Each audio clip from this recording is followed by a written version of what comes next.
Hey, sis. You always got on glasses? No, I still contact. Oh, okay. A little different, that's all.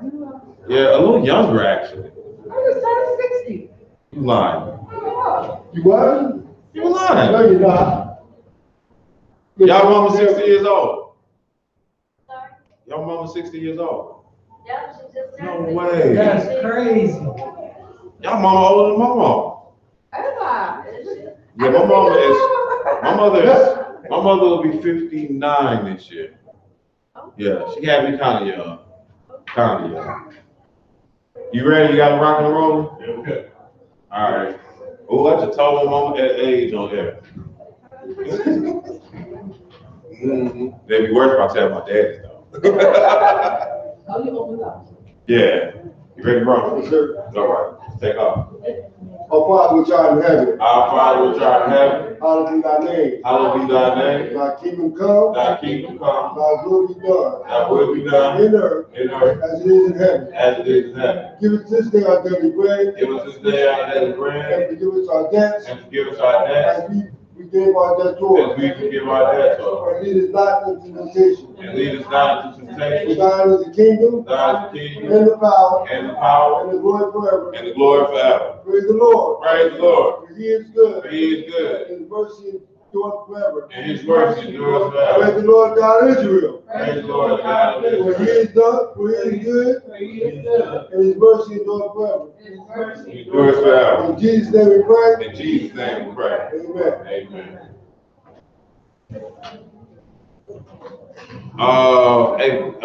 Make sure that make sure our mics are unmuted. Okay. Yeah. Actually, I forgot. All right. So we got any questions? Anything for today? I know we got some coming, but they ain't in the room yet. You got anything, sis? All right. It's coming. There was a scripture you read Yeah. during the lesson. It was a Revelation when it talked about the wars with the angels. Huh? Was that in Revelation? I ain't read nothing out of Revelation. Yeah, I could see that. But maybe I referred to it. Yeah, you referred to it. It was when Michael fought against the devil and his angels, and they were casted out of heaven into the earth. That wasn't in Revelation. Yeah, that's a Revelation. I only referred to it. Oh, so you didn't read out? Nah. Okay. You want to know why I referred to it? I get why you referred to it. Why is that? Because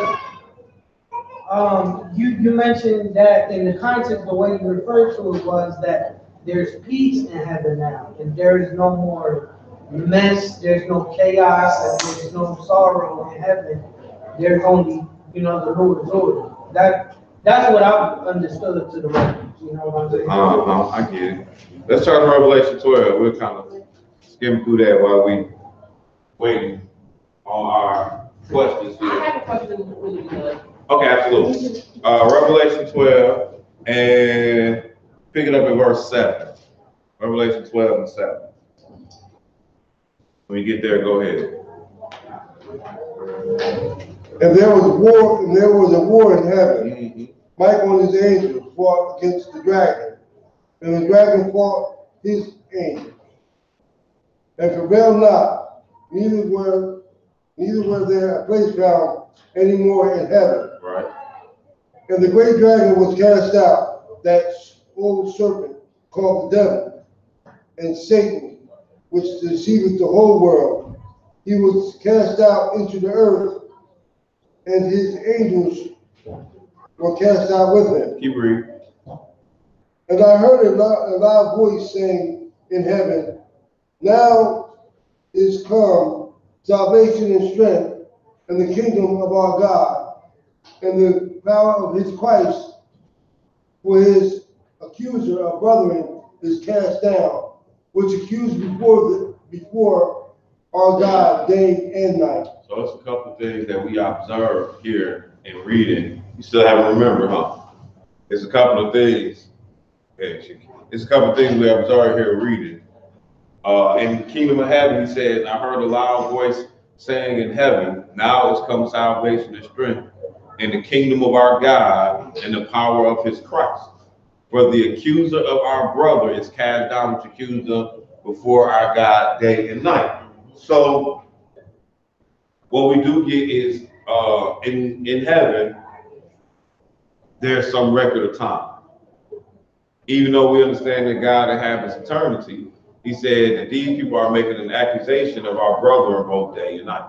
It's just something to think about. But go ahead, keep reading.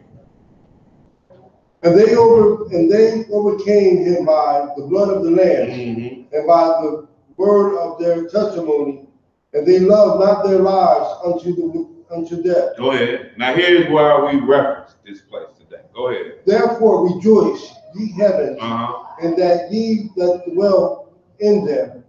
Woe to the inhabitants of the earth and of the sea, for the devil is come down unto you, having great wrath, because he knoweth that he hath but a short time. Okay, that's good. So somebody once asked me here on earth, why do bad things happen to good people?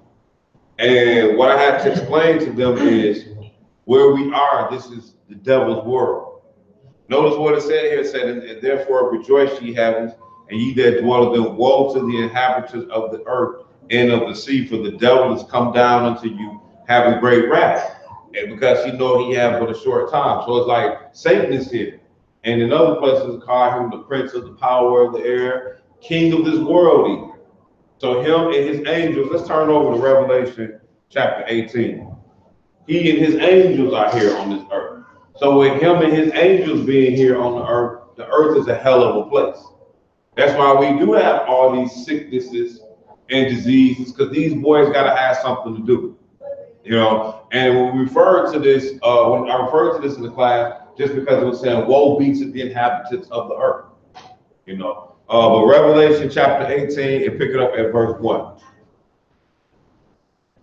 Go ahead. And after these things I saw another angel come down from heaven, having great power, and the earth was lightened with his glory. Go ahead. And he cried mightily with a strong voice, saying, Babylon the Great is fallen. So it's saying Babylon the Great is fallen. This is what we seeing now, like Babylon the fifth. Go ahead. Is fallen. And his become the great habitation of devils. So even though Babylon the Great has fallen, he's speaking about what Babylon was. It says a habitation of devils. That's what Babylon was. We're in Babylon now. That's why when we was in Isaiah 11 today, it said, and he was going to gather us from Shinar, because that's what Babylon is. Shinar is Babylon. So it was saying he's going to gather us from Babylon. So it says Babylon the Great is fallen and it's become the habitation of what? Go ahead. And the whole of every the habitation of devils. habitation of devils. So what's here in Babylon is devils. What else? And a cage of it's become the habitation of devils and the hold of every foul spirit, in the cage of every unclean and hateful bird. And notice here when he's talking about hateful birds, he's talking about other angels. Still, you know, because where we might think that the angels, I mean, was made after the image of the what was it, the ox, the eagle, the lion and man. We may think that the angels made after them image, but the reality is, no, they're made after the animals are made after those images. Meaning the angels were here first. So it wasn't like he had created the ox and then, oh, I'm gonna make an angel with an ox face. Right. So what we're getting at is when you say of every unclean bird, so you know some of these angels may have bird faces. I mean, it's a numerable amount. So I don't pretend like I really know what all of them look like. But the point we're getting at is he's saying that Babylon, which is where we are, this planet, is the habitation of all these particular animals. I mean, particular angels. All the unclean, and their job is to torment. Just like when we saw the story about my man who had those unclean demons on him, he would be breaking the chains and stuff like that. Right, and then the guy said, well, our name is Legion, for we many. He was like, well, put me in the pigs.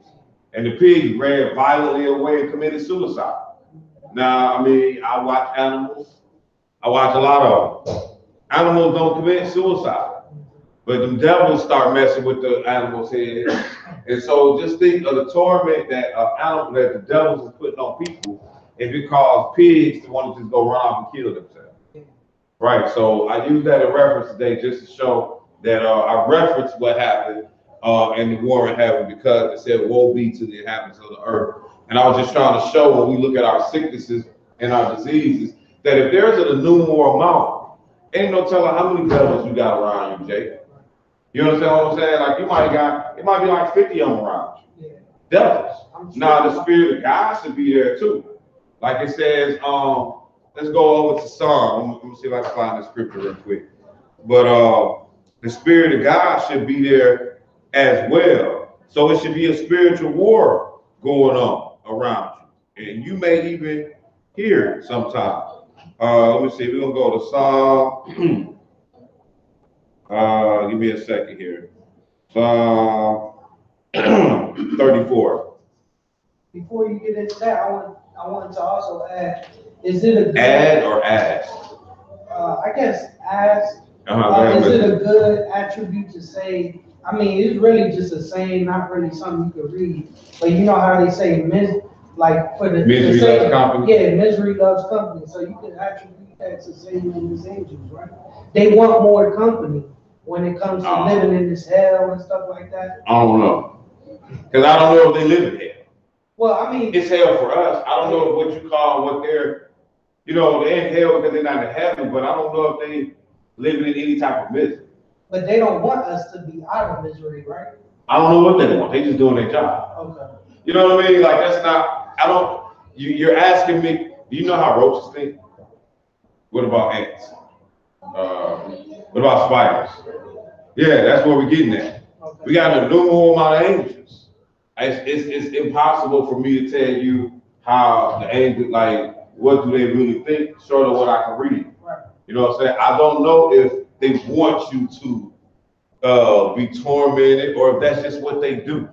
You know, like, do a mosquito want to bite you, or do they just want blood? You know what I'm saying? Like it's a hard thing to comprehend. Okay. So I can't really answer that, not scripturally anyway. But Psalm 34 verse 7. The angel of the Lord encamped round about them that fear him and delivered them. So it's saying that the angel of the Lord, like, it encamps around those that fear him. So, you should have some angels of God around you too, if you fear him. So that's where you get your battle that's going on. Because you got good angels around you and evil angels around you. And so, like, you sick, that could just be the evil angels doing what they do. You know what I'm saying? And yeah, part of their job is the torment, whichever ones it is. It's a little more amount. I can't really understand the spiritual world like that. You know what I'm saying? I just know what I read and what I see. But that's how we end up referencing that.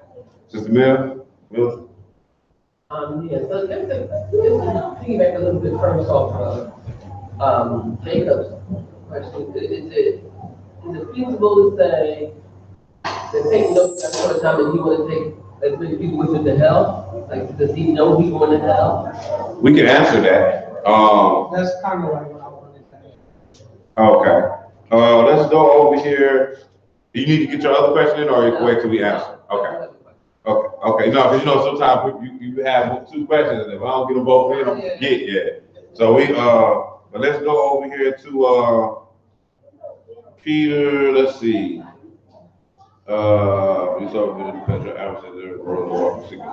Wow. We can look at say 1 Peter chapter 5, and we can start at verse 6. But I don't think that's the one I want. We'll read that one too.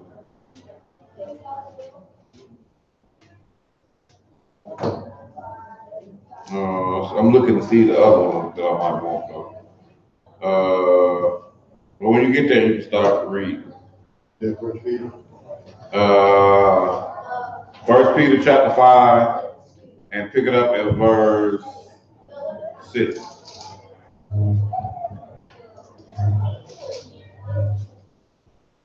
Humble yourselves, therefore, under the mighty hand of God, that he may exalt you in due time, casting casting all your care upon him, for he cares for you. Be sober, be vigilant, because your adversary, the devil, as a roaring lion, walketh about, seeking whom he may devour. Who resist steadfast in faith, knowing that the same afflictions are accomplished in your brethren that are in the world. But the God of all grace, who hath called us unto his eternal glory by Jesus Christ, after that ye have suffered a while, make you perfect, establish, strengthen, and settle you. All right, so notice what it said here, be sober, be vigilant, because your adversary, the devil, as a roaring lion, walketh about seeking whom he may devour. So we see that that's what Satan does. You know, he's walking around seeing who he can get. We saw that in the story with Job. But now I was looking for, let's go to Jude. Jude. Well, it's Corinne. Go get Nashan. Tell them all. It was based off of today's lesson. Oh, there's Wakai. Yeah, go get Nashan. It's based off today's lesson, and really, the question is, like, are the devils like almost like walk around here trying to get their head? Like, what's their agenda? Right? Wouldn't that be fair to say? Yeah. Like, what's their agenda? What are they doing? You and get Jalen, y'all come here and sit down. I hear y'all over here. I don't want to hear y'all doing Bible study. Y'all don't know how to be quiet. Come in here, sit down. Jude, we're gonna pick it up in verse 5. Jude, and Jude is really like one chapter. And you know, TV like to paint the picture that you know, it's like Satan versus Jesus or something. And you know, Satan lost, so like, you know, they at odds with each other or something. But really, it was never like that. You know, you had this war that was going on in heaven, and for whatever reason it was going on, and Satan took his minions with him. And it was never no equal setting between Satan and Jesus. And that's what they try to portray, making it seem like it's a fight and like it's a revenge. Nashan, sit up front. Go ahead. Jude, start at 5. I therefore put you in remembrance, who ye once knew this. Though ye, How that the Lord, having saved the people out of the land of Egypt, afterward destroyed them that believe not. So when he make that statement, how he saved the people out of the land of Egypt, but then having saved them, he destroyed them, because that's killing actually the thought process that once you're saved, you're always saved. Because he saved them out of Egypt. Matter of fact, he even told them, let's come see the salvation of the Lord. This is what he told them in Exodus. Okay, but go ahead. And the angels which kept not their first estate. So now he's talking about the angels. And he like, look, they didn't keep their first home, their first estate. Go ahead. But left their own habitation, that he hath reserved in everlasting change under darkness, unto the judgment of the great day. So basically what we get at is the angels that's in heaven, that came down from heaven, they are what we would call in hell now, because it's not heaven no more. And he said that they're under chains of darkness, meaning they're bound in darkness. So you're not going to be able to see them. But I'm trying to get, it's a scripture that I'm actually looking for to try to help answer your question more specifically. And I thought that Peter would do it. But give me a second here. What do you think about it, brother? With that saying right there, the angels left their habitation. It was like they up and just left it. They were actually put out. Right. They were put out. But when it said they left it, you got to comprehend it was their choice that they followed Satan. Right. So that's where like you left. Like it's your job, you left the job. Well, y'all fired me. Yeah, you can't work drunk and high. You know what I'm saying? Like you lost the job. Gotcha. Okay, yeah. So I mean, even though it say they left, like even looking at what we looked at already in Revelation 12, he said, the great dragon was cast out, that old serpent called the devil, Satan, to see the whole world. He was cast out into the earth, and his angels were cast out with him. You know what I mean? That's in Revelation 12. Like he said, like his angels were cast out. There it say in verse 12 and 12, therefore rejoice, ye heavens, and ye that dwell in them. Woe to the inhabitants of the earth and of the sea, for the devil is come down unto you, having great wrath, because he knoweth that he have but a short time. So that may even, Revelation 12 and 12, that may even show his mentality. Right. Is that he had like he does seem to be like, well, they mad, but it's a lot of them, man. Like saying that they're mad. I'm sorry, you ain't got all of it. You don't say that. No, but to say they're mad is like saying that, you know, everybody in Hitler's army was mad. You know what I mean? Like, just think about it. Like, some people can care less. They just here to fight.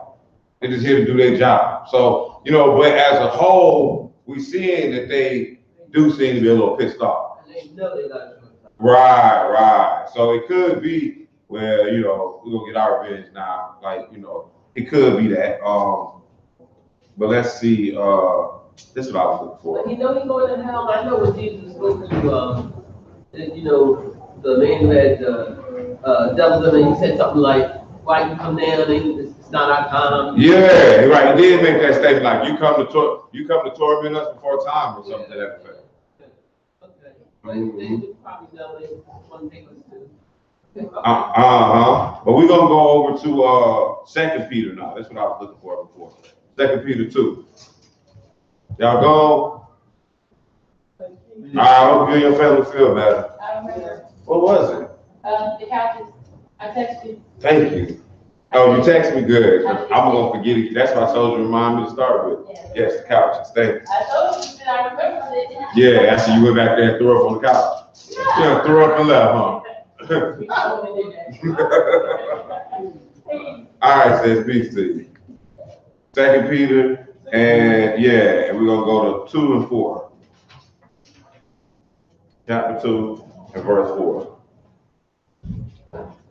For if God spared not the angels that sinned, but cast. So here's another thing we learned about the angels, Ira, that what they did was considered sin. So obviously they was breaking God's law. You know what I mean? Because that's what sin is. So whatever took place up there, they were sinning and they pissed God off. All right, go ahead. But cast them down to hell. So now he called this place hell because their first estate was heaven. So he like, well, now y'all in hell. Go ahead. And deliver them into the chains of darkness to be reserved unto judgment. So he said, and they're in chains of darkness, which I think we saw in Jude, and they were waiting for judgment day. So, you know, they probably are a little pissed, you know, trying to seek a little revenge. I mean, the spiritual realm on that really is rather interesting. Like, for example, that story in Isaiah. No, not Isaiah. King? Yeah, King. And yeah, King, I think it's the Chronicles too, but it's King, when they was like, who gonna convince Ahab to go down to Ramoth Gilead? So let's go turn to that story real quick, then I'm gonna come to Blanche, and then I'm gonna act like Sister Sharice got a question. Yes, ma'am. I do have a second question. Oh, okay, no problem. We get your second one in. No problem. Let's see what we got going on here. We got. Okay, we'll get yours too, Sister Lisa. Yeah, Sister Lisa. Sister Lisa, come to class. I miss you. No, I think she's probably home taking care of her mom. But definitely glad you're able to participate online too. But let's go over here to where I said we're going to Kings, and I never say where. All right, let's go over here to 2 Kings. 2 Kings. We're gonna look at one little piece of this story. That's First Kings in 23, ain't it? No, ain't no Second Kings. You said Second Kings 23? That sounds too far. Is that where it is, brother? No, there's a second king. Second Chronicles 18. Yeah, that's all right though. But I'm trying to see the Second Kings. Second Chronicles. Yeah, let's go Second Chronicles. It's in here twice. I'm glad y'all know where the story is. Verse 8, chapter 8. First Kings is verse 22 and 14. 22, okay. All right, well, it don't matter. We can look at either one. So I just want to show y'all this. So we're going to just skip straight to 19. Second Chronicles chapter 18, verse 19. So what we got going on in the story is the angels that presented themselves before God. And God is trying to kill Ahab. So he speaks to the angels, whether they're good angels or bad angels, and he asks them a question. Verse 19, go ahead. And the Lord said, who shall entice Ahab, the king of Israel, that he may go up and fall after Ramoth Gilead. Ramoth Gilead. Ramoth Gilead. Ramoth Gilead. Mm-hmm. And one spake, saying, after this manner. So one angel said, whatever. You know what I mean? Like, you know, whatever. He said, I'll go and get in some bears and try to scare him away. Go ahead. And another saying, after that man. Another one said, you know, I'll do whatever else to try to get him to come. But go ahead. Then there came out a spirit and stood before the Lord and said, I will entice him. So now this spirit come out and say, another angel come and say, well, I'll entice him. I'll get him to do it. Go ahead. And the Lord said unto him, wherewith? And he said, I will go and be a lying spirit in the mouth of all his prophets. So now we see this is the evil angel here. And he presented himself before the Lord. He said, I'll be a lying spirit in the mouth of all his prophets. So we just seeing here that it's another place, you know, you got Satan seeking, walking to and fro, seeking whom he may devour. So they obviously seem to be a little pissed. They lost a battle up in the heavens. And it do seem like, Jacob, that they do have an agenda of pissing us off or tormenting our lives or whatever the case may be.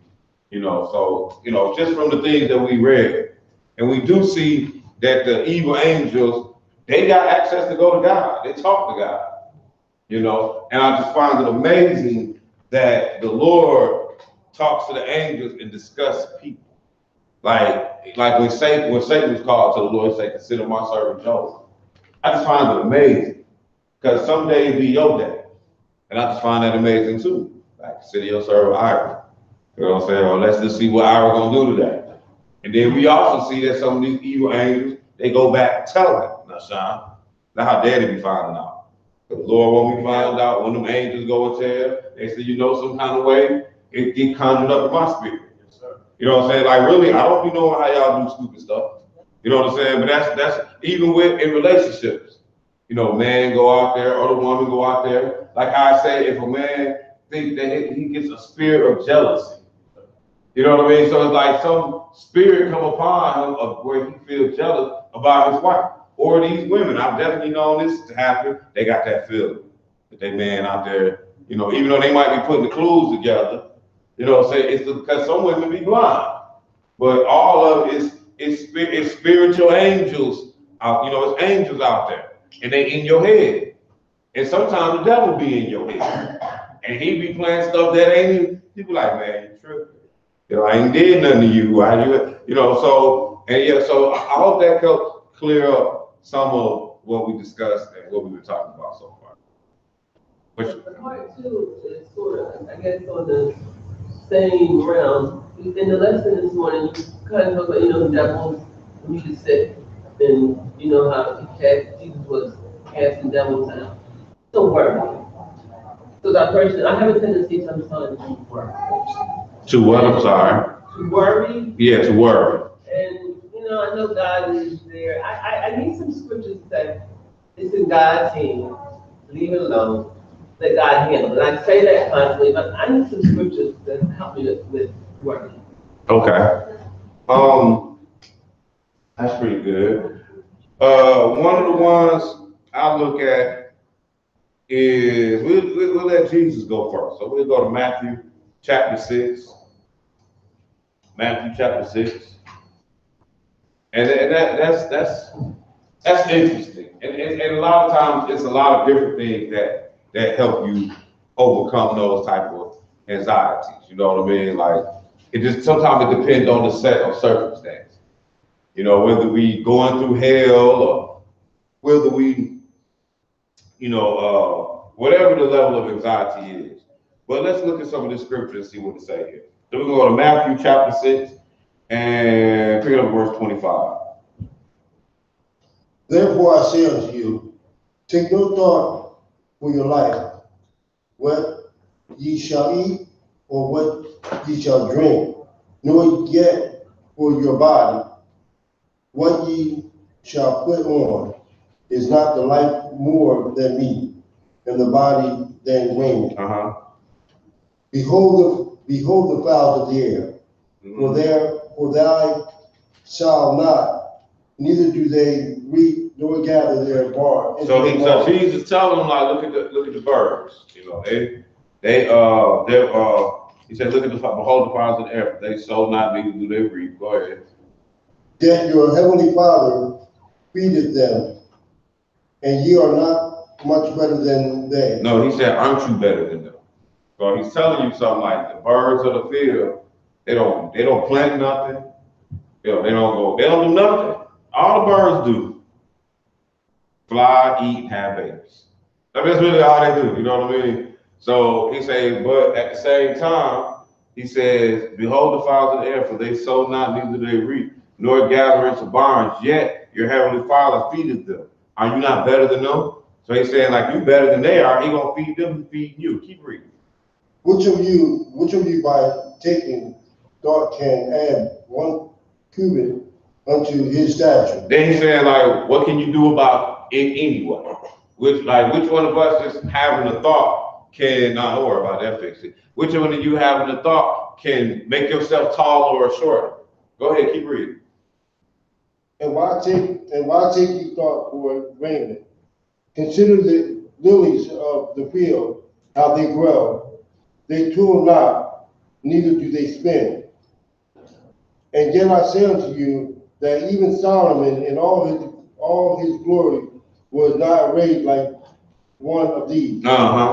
Wherefore, if God so clothes the grass of the field, which today is, and tomorrow is cast into the oven, shall he not much more clothe you? Or ye of little faith? Oh ye of little faith. So he's saying, look at the Lord taking care of the grass of the field. He got you. That's all he like. If he can deal with the grass of the field, he got you. All right, let's look at something else here. Where you going, son? Go sit down. Now, if I gotta tell you again, I'm gonna stop. I'm gonna tell Brother Ira to come up here. I'm gonna take you all the way back there and I'm gonna beat your butt. Let's go to Romans chapter 5. Romans chapter 5. Sorry, y'all, but I believe in whooping kids. Romans chapter 5.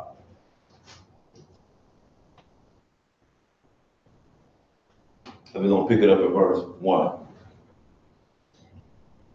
Therefore, being justified by faith, we have peace with God through our Lord Jesus Christ, by whom we also have access by faith unto his grace, wherein we stand, and we rejoice in hope of the glory of God. And not only so, but we have glory in tribulations also. So what it's telling us here, we don't just glory in the hope of God, but we also glory in whatever tribulation that we're going through. Knowing what? Knowing that the tribulation worketh patience, and patience and experience hope.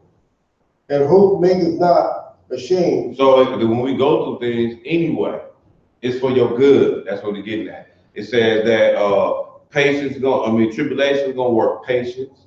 Because when you're going through stuff, then after a while, it's like, well, I can deal with it. Like I've been through it before, or something similar to it. And then with that patience, you're gonna have experience because now you're gonna be able to learn the lesson, especially when you slow your mind down and all this. Because when you worry, your mind is moving too fast. You worrying about something sometimes we be worrying about tomorrow. Like, shit, you gotta make it through the night first. You gotta make it through the morning. All right. But then, so he says, patience, experience, and experience hope. So now that we've experienced this over and over again, then I can make statements like trust the process. You know what I mean? Because it's like, I know it's going to work itself out because it's been working itself out time and time and time again. So there's no need for me to force the issue or push the issue on how it's going to work. I'm like, well, the Lord going to work it out. And you say it, and it's like, but you know He is. It almost makes you feel like, well, you ain't doing nothing. But you are. You're doing whatever it is that you're supposed to be doing at the moment to deal with the set of circumstances, whatever they may be. I got lung cancer now. Then you going to the doctor. There's no sense in worrying. You see what I'm saying? It's gonna work itself out. However the Lord wanted to work, I'm gonna take the steps. Whatever the necessary steps. If I'm sick, I'm gonna have the elders come pray for me. Like it tells us in the Bible. Whatever the necessary steps are, I'm gonna take the steps and I'm gonna hand it over to the Lord. Knowing, let's go to Romans chapter 11, I think, or 9. I think it's 9. Or maybe 8. Yes, 8. There we go. Romans chapter 8. And we're gonna pick it up at verse 28. And really, when you get down to the meat of it, when you in the book of Psalms is prayers on all type of levels. So, and sometimes I'm still that guy that get on my knees and just ask the Lord to give me something, not just flip open the Psalm. Now I might be going in the direction because I know, you know what I mean? And then even I might run up on one and be like, oh, no, not this one. But I know I must be close, and I wait till one comes sometimes because I know what Psalm is. I know Psalms is the prayers of both David and Jesus. And there's no greater hell that they went through that I'm gonna ever go through. Never gonna go through what they went through. So I can always find one of their prayers that's gonna be, and they have. I mean, on some of my worst days in hell, some of their prayers were uplifted or saw me through, whether it was an enemy that was my reproach or whatever the case is. So that's definitely one you gotta examine on your own to see what's fit. But Romans chapter 8, and the thing about Psalms is 150 chapters. So split it up like that. You know what I mean? Like you might say, oh, well, I'm gonna do 5 a day. And just know it's gonna take you what? 5 a day? What's that? Five times, why can't I think? If I do 5 a day, so in 5 days, that's 25. We say it's 150. So in 10 days, that's 50. So it's gonna take you about a month then, right? To finish it. And that's if you're not on the weekend. So I mean, I'm saying you can give yourself a real, and you can go through all the Psalms, even if you read something else. And these phones make it so easy. But Romans 8 and 28, and when you get there, go ahead. And we know that all things work together for the good to them that love God, to them who are called according to His purpose. Right, all things work for the good. Just like, so sometimes, stuff be happening like, oh, Brother Paul late. Well, it's all good. And I'll do this, it's all good, because maybe he got here on time, we would have left at 9 instead of 9:30, and one of us would have died in a car accident. Yeah. I mean, like, even though you might be like, really, you died? I'm like, yeah, really. That's my mental. Yeah. You know what I'm saying? Like, don't sweat it. Just let it play out the way it plays. And no sense on going bananas about it. You know what I mean? Like, it's not going to, all things are working for my good anyway. Because I feel like I'm called according to God's purpose. I'm trying to serve God. So I got to look at it like such. Like, it's going to be, whatever's going to happen, or we're going to deal with it, and we're going to keep it moving. And we'll be all right, because it's working for our good. But let's go over here to the last one, 2 Corinthians, and I found it this time, chapter 4. I can't never find the scripture. I thought I was supposed to the phone. 2 Corinthians chapter 4. 2 Corinthians chapter 4. And we're going to pick him up at verse 16. 2 Corinthians chapter 4 and verse 16. And this one here, Sister Mildred, I remember when it was first presented to me, how, you know, it was the end of the world in my mind. I mean, it was. My mind was the end of the world. And Elijah sent me this scripture, you know, and like after that, it was like, it was just a different, my mentality was different. Because he knew the hell I was in, and for this to be the scripture that he sent me, it was just perfectly fitting.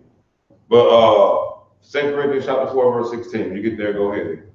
For which cause we faint not, but through outward man perish. She said, for which cause we faint not. And I'm going to tell you, Brother John, who new to reading, and all my readers, especially when you find us repeating the verse, while we're repeating it, you read it and repeat it too, so that you can get a flow of it.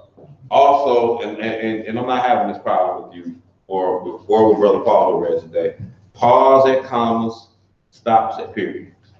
Like that's a part of the reading. You like pause at the commas, stop at the periods, question mark, question mark. Or if you see that they ask you a question, sometimes it'll tell you that he questioned, you know. But at any rate, he says, verse 14, what I say? 16, for which cause we faint not, but though our outward man perish, yet the inward man is renewed day by day. So even though we're going through hell on the outward, the inward man, or when we should be getting renewed, especially when we're going through hell. Especially, like the inward man is getting renewed when we're going through hell. Because that's all, and it's like that's all you got now. All I got is to go get on my knees and pray. Ain't got nothing else. Nobody else. You know what I mean? Like, okay, go tell your wife, man, she can't help me. I need Jesus right now, and I need him for real to come. You know what I'm saying? Like show up. Tap me on the shoulder so I can know you here, because I'm really tripping right now. You know. But he said, for this cause we faint not, but though our inward man perish, yet the inward man is though our outward man perish, yet the inward man is renewed day by day. Verse 17. For a light affliction, which is but for a moment, worketh for us a far more exceeding and external weight of glory. So he said our light affliction, whatever this issue is that we're dealing with, he said it's working in us a far more exceeding and eternal weight of glory. Like it's working something better in us, whether it's humbling us, whether it's just molding you and crafting you to be able to deal with more, handle more. But he's saying that our light affliction is which is but for a moment, meaning we're gonna get through it. Right. It's gonna be for a moment, even if it's a year of hell. But you done live to be 60. So what is a year? I mean, you know, a year is still a year. We ain't gonna take nothing from a year. But I mean, you know, I vaguely, I only remember when I was out a year tearing up my knee. I tore up my knee, had surgery, you know what I'm saying? I don't even remember what the pain felt like. I just remember that I was in the bed for a week during the feast on pain and Crown Royal. That's what I was, because that's the only time I could drink. So I was like, I had a choice between pain medicine and alcohol. I'm like, it's the feast week, I'm drinking alcohol. And I tried to medicate myself, you know, like crazy that week. I remember that, and I remember not being able to do nothing. I remember getting off the crutches, off the cane. I had a cane for a little while. But that was 1 year of my life, and really, I don't even remember it like that. And that's what I'm saying, that the hell, because that was hell for me. You know, but the hell you go through, I mean, you may remember that it occurred, but you don't necessarily feel the pain of it no more once it's gone. All right, so that's why he said, he said, for our light affliction, which is but for a moment, worketh for us a far more exceeding and eternal weight of glory. Because you done went through all that, now you know you can press forward. Go ahead, keep going. While we look not at the things which are seen, but at the things which are not seen. For the things which are seen are temporal, but the things which are not seen are eternal. Right. So when it boils down to it, the stuff that we deal with in this life is temporary. I mean, it really is. Like whatever hell, I can't pay my bill. They just repoed my car. They just took my house. You know what I'm saying? Like y'all anybody ever went through that? I've been through that. But they didn't take it. I got out first. But that was basically what was gonna happen. You know what I'm saying? Like, see, it was a house we were buying, not a rental. So you know they was coming to take it. We went to court. The judge was like, you can't keep it. So it was like that was the end of the world to me. Since then, I picked up 5 kids. Like that ain't the end of the world, or 4 kids since then. I had a copy. You know what I mean? So that wasn't the end of the world. I remember having 2 nice, big, beautiful cars.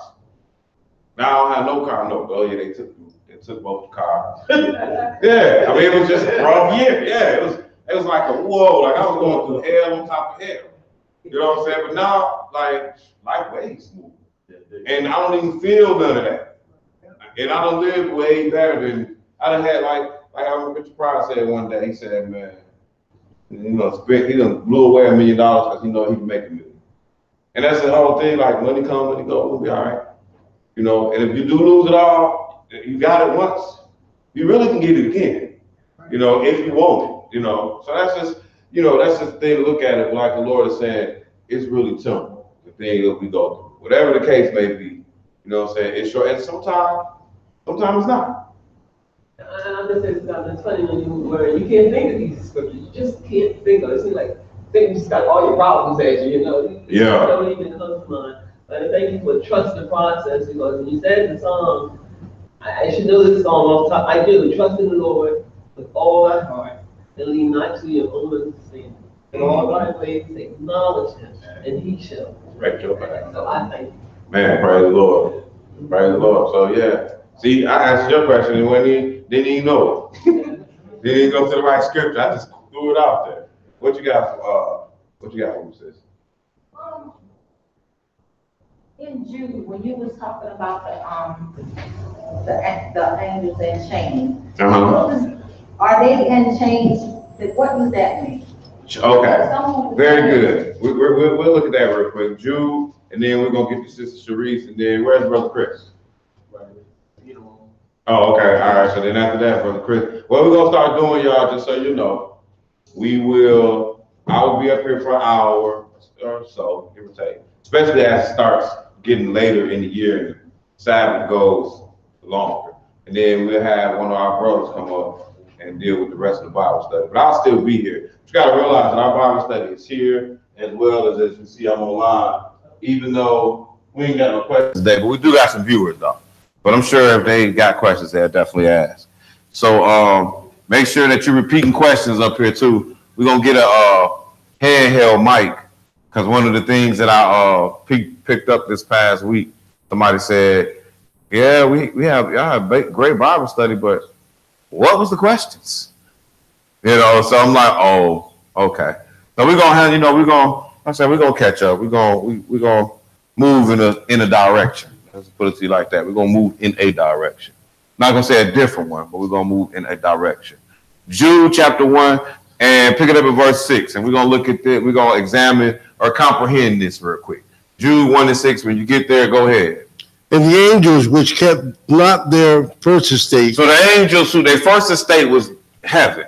Okay, go ahead. But left their own habitation. He hath reserved in everlasting chains under the darkness unto the judgment of the great day. All right, so they're under chains of darkness. Now let's go to Hebrews chapter 13. I'm gonna show you something here. Hebrews 13:1.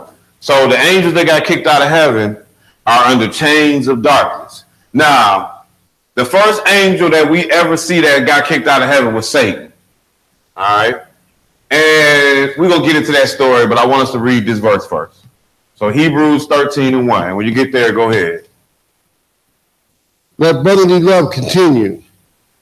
Be not forgetful to entertain strangers. So it's saying, don't be forgetful to entertain strangers. This is what is being told to the Hebrews. Go ahead.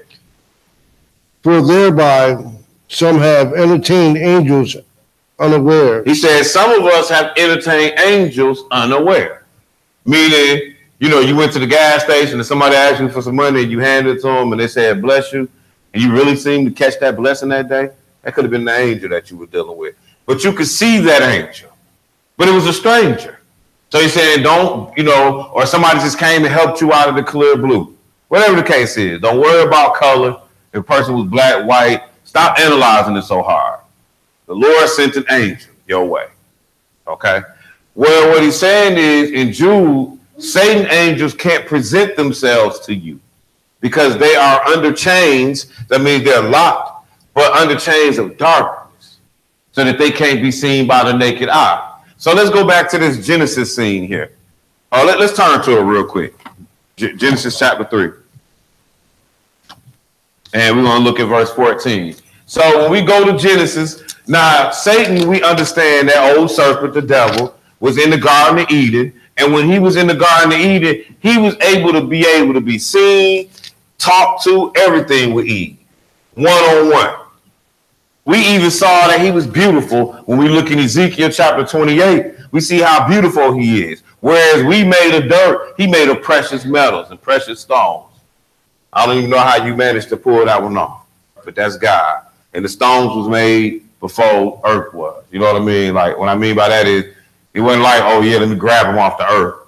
When God created the heavens and the earth, you know what I'm saying? No telling what materials he used in the heavens. But Satan was made out of these different precious materials. So Eve got tricked by him. So here's what curse came upon them after that tricking. Genesis 3 and 14. When you get there, we're going to look at what happened with the snake. Go ahead, which was really Satan. Go ahead. And the Lord God said unto the serpent, because thou hast done this, thou art cursed above all cattle and above every beast of the field. Upon thy belly shalt thou go, and dust thou shalt eat all the days of thy life. All right, so we're talking about Satan here, okay? And he's telling Satan, well, now you're going to eat dust all the days of your life. Well, what he's basically saying is, I'm making you Lord. Basically, you ain't seen, he basically telling Satan, because it's really not a snake. Like, bro, you ain't even going to be seen from man no more. See, before you was here, you, like, it's bad enough I sent you to earth. He's like, man, nah, you on the bottom of this place. Like, you're going to see a dog before we see you. You know, that's what he's telling them. So that chain of darkness is basically you're locked. Satan and his angels are locked in darkness so that they can't be seen to the naked eye or to the naked man, or by you just looking. Whereas you may run up on an angel of God, but Satan angels won't see him until you see until really, shoot, you probably won't see them to judgment, I guess. That's how rough that one is. Yep. All right, I'm going to take one more before we hand over the baton. Sister, was that good? I'm sorry, sis. Go ahead.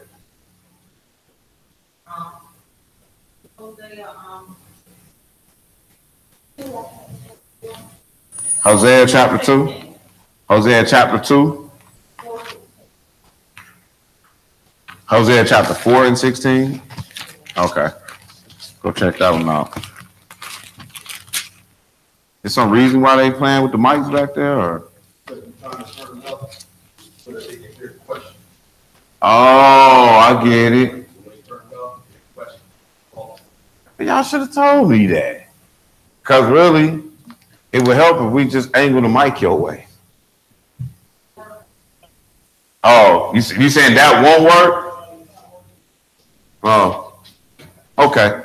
Well, I definitely appreciate you trying. More importantly, they probably appreciate you trying online. But I think it's another cordless in here that be active.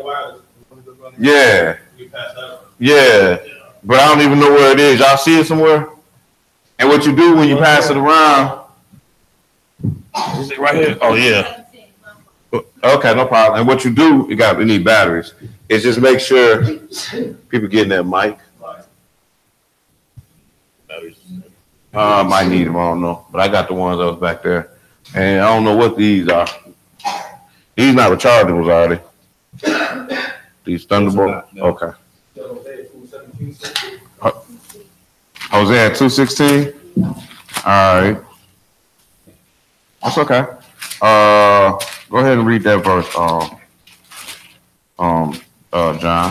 And it shall be at that day, says the Lord, thou shalt call me Isha. and thou shalt call me no more Baal. Yeah. All right. And you just trying to understand what Isha and Baal mean? Okay. Let's pick it up at verse 14. So he's talking to the children of Israel in this whole book. And let's pick it up at 14. And we're going to see what he tells Israel. Therefore, behold, I will always lure her. I will allure her. I will allure her. Uh-huh. And bring her into the wilderness. So he said, with Israel, I'm going to bring Israel into the wilderness. Go ahead. And speak comfortably unto her. And I'm going to speak comfortably unto her. Go ahead. And I will give her vineyards from thence, and the valley of Achor for a door of hope. And she shall sing there, as in the days of her youth, and as in the day when she came up out of the land of Egypt. Keep reading. And it shall be at that day, saith the Lord, that thou shalt call me Isha, and thou shalt call me no more Baal. So, Baal. So, Isha is in reference to father, and Baal is Lord. So it said, you're not going to call me Lord no more. You're going to call me Father. But we're going to get some more clarity on that. Go ahead. For I will take away the names of Balaam out of her mouth, and they shall no more be remembered by their name. Right. So he said, because I'm going to take all your false names out of your mouth. So now you're not going to call me Lord, but you're going to call me Father. So let's go over to Galatians chapter 5. I think it's 5.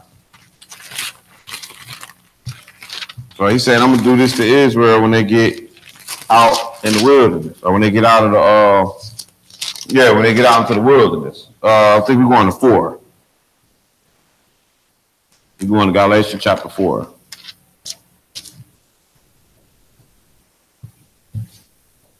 Verse 1? I don't know. Maybe I don't know. Let's start at 3. And let's look at verse 24. No, let's look at 25. Go ahead. For this Agar is a Mount No, that can't be right. What chapter are you at? You said 4, right? Nope, I said chapter. I said let's pick it up at chapter 3. I'll move back. I'm sorry. Okay. And we're going to pick it up at verse 25. Go ahead. But after that faith is come, we are no longer under a schoolmaster. Keep going.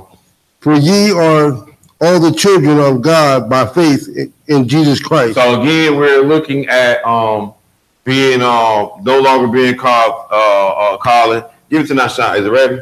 Oh, okay. You said you need one more battery? Oh, okay. It's a box. I don't know if any of these any good, but it's definitely batteries in here. And then I got a bunch of batteries at the house, but I'll make sure I pick up some during the week too. But how many rechargeables we got? Just that? Just the 2. I think it's 4. Oh yeah, okay, yeah. We're gonna make sure we got plenty of rechargeables. All right. So go ahead, keep reading. For as many of you have been baptized into Christ, have put Christ on. There is neither Jew nor Greek. There is neither bond nor free. There is neither male nor female. For ye are all one in Christ Jesus. So that kind of goes towards your question, Ira. You remember the question you had like a long time ago? Yeah. But let's go over to chapter 4 though. Verse 1. Now I say that there, as long As he is a child. as a child, difference nothing from a servant, though he be Lord of all. Okay, so follow what's being said here. Because your question is about us calling the Lord, no longer calling him Baalah, but calling him Ishai. And it means we're gonna go from calling him Lord to Father. So now it says, now I say that the heir, it means the son is the heir. As long as he is a child, differeth nothing from the servant, though he be Lord of all. So the child is going to be the master of the house. But when he's a child, the servants is equal to him. The servants can tell him what to do. You see? So even though he going to be in charge and heir of all of them, and this is the son, peace to y'all sisters, this is the son of the father, but you ain't no greater than the servants right now. All right? So now I say that the heir, as long as he is child, differeth nothing from his servant, though he be Lord of all. So understanding that the question is, we're going to go from calling you Lord to Father. So he's explaining, basically what we're getting at is, right now we like children, but we're going to be like sons. That's what he's getting at, okay? Or like, meaning we like children, but we're going to be like, I said it right, but like we're going to be like adults. But you're going to see what I'm saying. Go ahead, verse 2. Like, is it fair to say, like, we're going to be heirs to the throne with Jesus? Right, co-heirs with Christ. Right. Mm-hmm. Go ahead. But is under tutors and governors until the time appointed of the Father. So he's saying that the heir is under a governor and tutors, until the time appointed. Go ahead. Even so we, when we were children, we were in bondage under the elements of the world. Mm-hmm.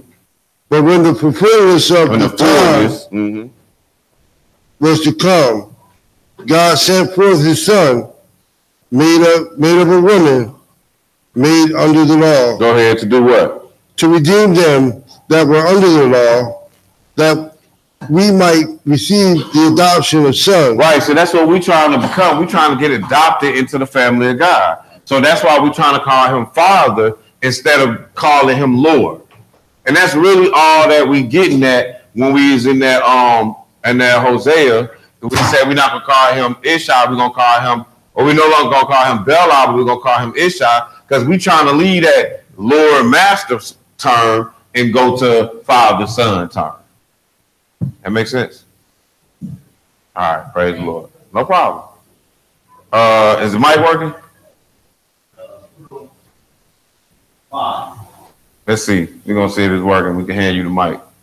You'll be the first one out of Philly on the mic, Sharif. I know, right? I'm glad you gave. Some people are like, I don't want to be on the microphone, but they really can't hear though.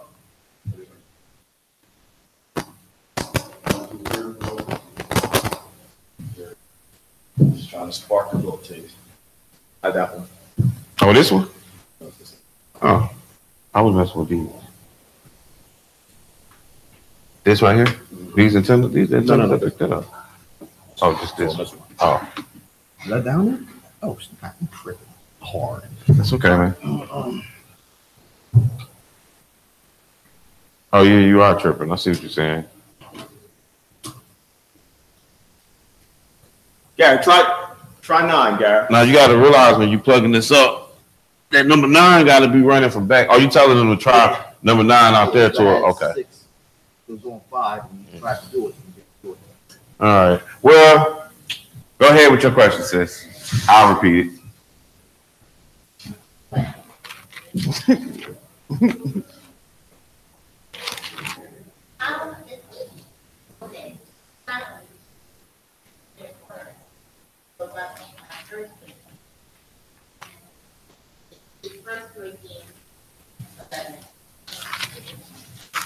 First Corinthians chapter 11. So we're talking about Jacob.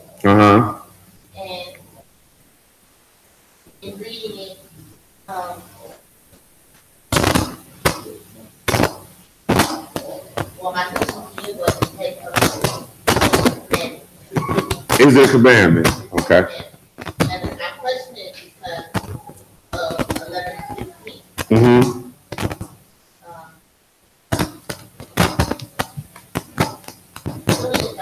All right. So her question is the head covering, is that a commandment? And she questions it because of 11 and verse 16, where it says, but if any man seem to be contentious, we have no such custom, neither the churches of God. Now, what we're going to do is we're going to go through this particular chapter, and we're going to dissect the chapter on what it's saying piece by piece, so that we can follow it clear enough to understand. Now, before we do any of that, you said, is this a commandment of God? So let's go to 1 Corinthians chapter 14.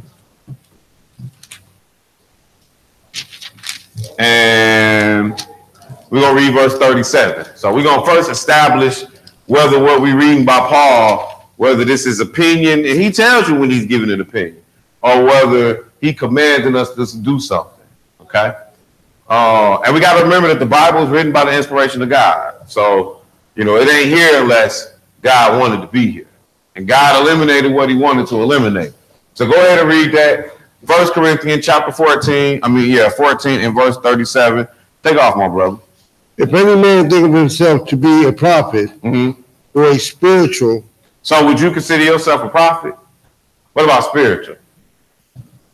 I mean, are you not spiritual being, but like a spiritual person, like walking in the spirit? All right, what else? Let him acknowledge that the things that I write unto you are the commandments of the Lord. Got that? Okay. You like that, though, don't you? How easy that is to answer. That's what I love about the book, man. Like, hey, question in here. Oh, is these commandments? Look at it. Paul tell you when he's giving his opinion. So everything else he's telling you, we run with it. Because even in this chapter, watch what he say. We're going to go with 1 Corinthians chapter 11 and pick it up in verse 1. And when you get there, go ahead, take off, and read. Be ye followers. I'm sorry, verse 1. Go ahead. Be ye followers of me, even as I also am of Christ. See, so notice what he's telling you. Follow me as I follow Christ. So that's why when you say, well, are they commandments? We got to look at it. The Lord said so many things. Like one thing he said to the disciples, what you bound on earth is bound in heaven. So like, for example, if we made a rule in here, like let's say you and your daughter was beefing. And so you took it to Mildred and your daughter's still tripping. Then you took it to Sister Blanche and Mildred now. You know what I'm saying? She's still tripping. And you took it to the church. And she's still acting a fool. And we like, hey, you know what? We ain't gonna have nothing to do with the streets. Like, matter of fact, just leave it be. We handled the rule. We handled the procedure. Then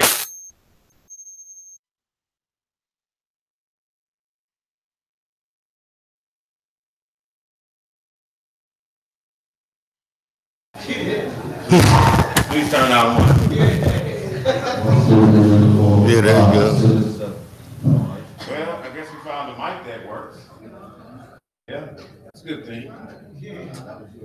Oh, that was mine. I want to make sure that it works. Oh, Lord have mercy. That was my mic. You cut my mic off, man. It don't work no more. For a second. You turn it down. Oh. Turn it back up. Oh, okay. All right, so as we see here, going back to 1 Corinthians chapter 11 and 1, be ye followers of me, even as I am of Christ. So he followed Christ, and we follow him. Okay, so that's kind of asking your question again. Go ahead. Now I praise you, brethren, that ye remember me in all things, Cut mine back on, though. and keep the ordinances as I delivered them to you.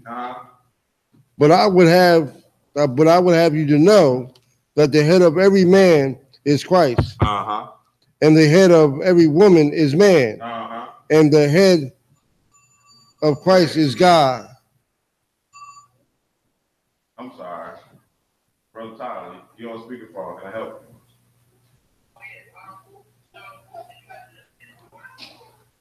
No, we didn't. Wow, that's what you got. Anything? Everything's okay there?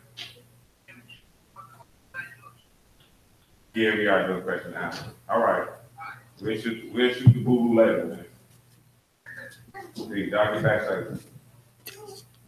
Sorry, I just want to make sure. They had some issue with parking. So I just wanted to make sure that they didn't have that issue again. Because we pay for parking and they were trying to say that we don't. So go ahead. Go ahead and read it. I don't know where you at. You don't know where you at? No, I know where I'm at. I just gotta handle something.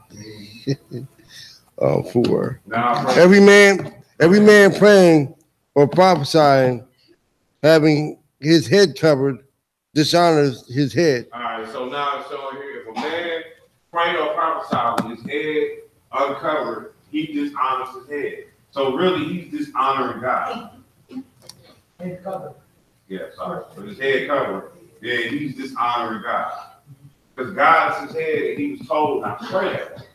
All right, keep reading. For if the woman But every woman, be not covered, let her also you be. lost it. Start at 5. Oh, but every woman that prayeth or prophesies with her head uncovered dishonors her head. For that is even all one as if she were shaven. So it's saying, look, any woman that pray or prophesy, she's dishonoring her head. It's just like she's shaving. Meaning, what it's saying here is, like, it's just like she laying or something. That's what it's telling you right there. Like, she just honoring her head. She might as well not have no head. Matter of fact, you just cut all your hair off. Just be a man. That's what it's saying. All right. Now, you got to get out of, we like the little Grace Jones haircut. You know what I mean? Because because typically, they don't make short hair barbers. You see what I'm saying? Like typically, typically, when it comes to the military, you got to cut your hair. And for a man. Like, that's the typical. Right. But I mean, I'm just saying, typically, that's how this works, though. Okay. I'll keep reading.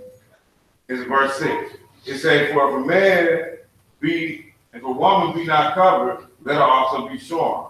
But if it be a shame for a woman to be shorn or shaven, let her be covered. So he said, if it's a shame for a woman to shave all her hair, let me read that. Where you at? Verse 6. I got you. Verse 11 and 6. For if the woman be not covered, let her also be shorn. So the woman ain't gonna cover her head, put something on like you got on yours, then shave all your hair off. Those are your 2 options. Go ahead. But if it be a shame for a woman to be shorn or shaven, let her be covered. If it's a shame for you to have your hair gone, because it is. That's the point. It's not. It wasn't really asking. It wasn't really giving you the option to cut your hair. It's a shame for a woman to be bald. Now you might say like, well, I mean, it's the new style. That style still kind of like, oh, your hair looks nice short like that. It's not the typical. It's not the norm. A woman has hair. Whereas when a man go bald, we cut it off, we don't look abnormal. If a woman was walking around here with a bald spot in her head, we gonna notice that. We notice when her sides starting to get thick, like so it's not normal. So he's just saying, if it's a shame that you don't want to cover your head, then cut it all off. But if it's a shame for you to cut it all off, then cover your head. It was really not giving you the option to cut it all off. But I mean, if you want to take that route, then you're just trying to make some type of statement. Because like I told you earlier, you walking here, a woman got a bald head, and she walking here talking about she ain't about to cover her head. She better get some medical reason why. And why her head is bald. Otherwise, you gonna put something on your head. Because that is the order around here. Women cover your head. See, that was the first thing we read. Women cover your head. All right, go ahead, keep reading. Let her be covered. Mm-hmm. For a man indeed ought not to cover his head, for as much as he is the image and glory of God. See what we getting at? Because the man is the image and the glory of God. That's why I'm saying if a woman come up here with a bald head on, she covering her head. Because you ain't in the image and the glory of God. So it's showing, it's really, that's the reason a man uncovers his head. Because God is a man and he ain't coming with no hat on. Okay.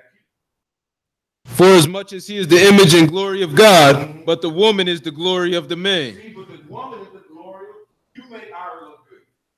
Trust me, Ira look a whole lot better because she got you. He able to keep you. He able to whatever, you know, like when I say that, we talking, when we get around the men, you see what I'm saying? There's a whole bunch of men.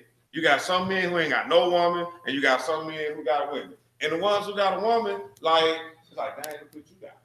It's almost like that show, you know what I'm saying? Like how you manage to, it's like, okay, JD and Raquel, Ira and Sharice, Brandon and Lala.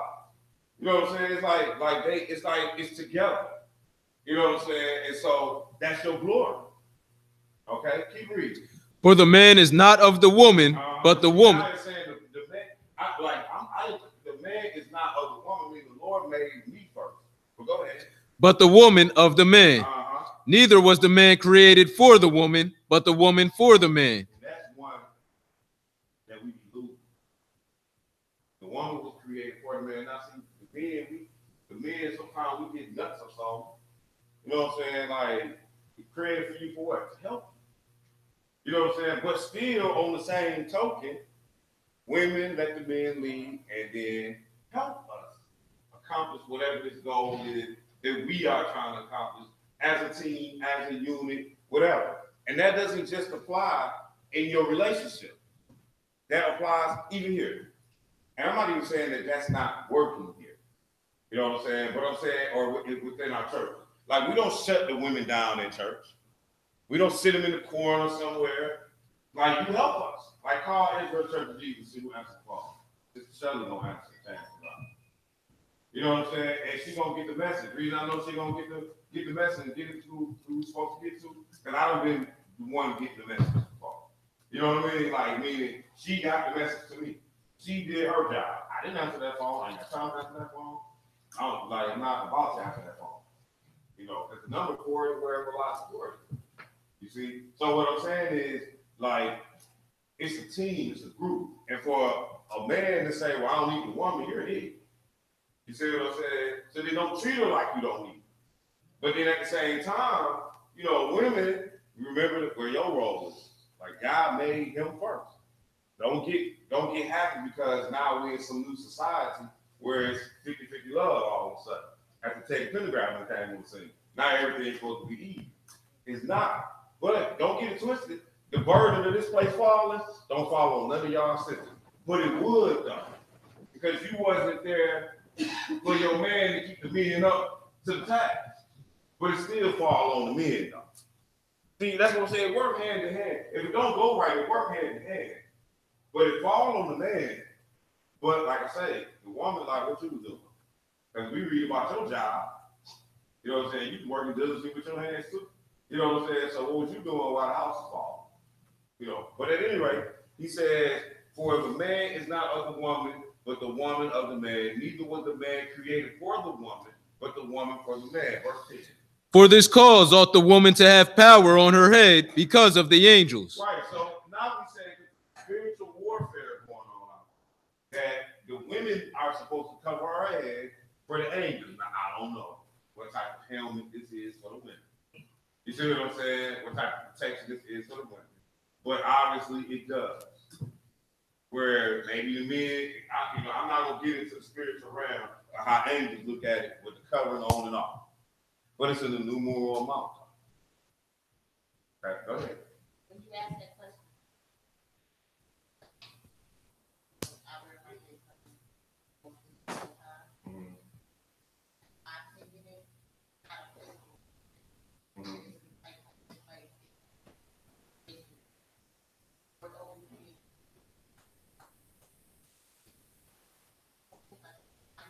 yeah. I like understand. it keeps my mind in a different mind. Right. Versus when it's crazy, but when I don't, Right. I thought I could. I believe that. So I put my cover back on. It's almost Like wearing fringes. I have to act accordingly. Right. It's like wearing fringes. Imagine putting on fringes going to the strip club. That ain't gonna look right here. You're gonna be like,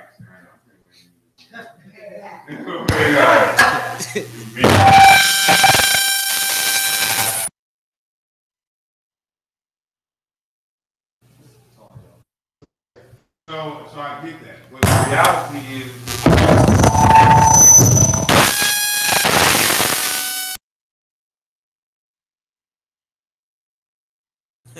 how about we don't worry about it? Let's just go back to normal. We don't worry about it. Because we about to tap eardrums in here. Yeah. All right. Yeah, we ain't gonna worry about it. But we will figure it out, though. Thanks, G. We will figure it out. But okay, so but there are some physical implications about this head covering and the spiritual realm, meaning these angels that's there. Because if you remember in Daniel chapter 10, and we can't read it, but if you remember in Daniel chapter 10, when Daniel was praying, and then Gabriel was trying to come to him, and then the Satan was holding him up, and then Michael had to come. There's something going on when you pray, and when you when you're in the spiritual realm that can have some effect. And I guess the Lord has said, because the angels cover your head. Like, we're gonna look at something in Numbers where the when the spirit of jealousy came on a man, and he brought his wife to the priest. Before we could take him to the priest, he had to uncover the head, so that now she's no longer under my protection. So if she was cheating, her thigh would rot. But what you think making her thigh rot? The angels, that's right. So it's like that wouldn't happen. That can't happen unless I unprotect her. So there is some physical implication when you wear your head covering. But don't ask me how it worked in the spiritual realm, because I don't know. I don't know why a hat is saving her over not wearing one. Like I don't get that part. Like it sounds like a movie almost. Mike? Yeah, I think it's off. Your mic is off. It's green. It's green? I know. We're going to keep going. Go ahead. I wanted to ask where I could read about David praying. Daniel. Oh, Daniel was praying. Chapter 10. Chapter 10. And then Gabriel was going to come.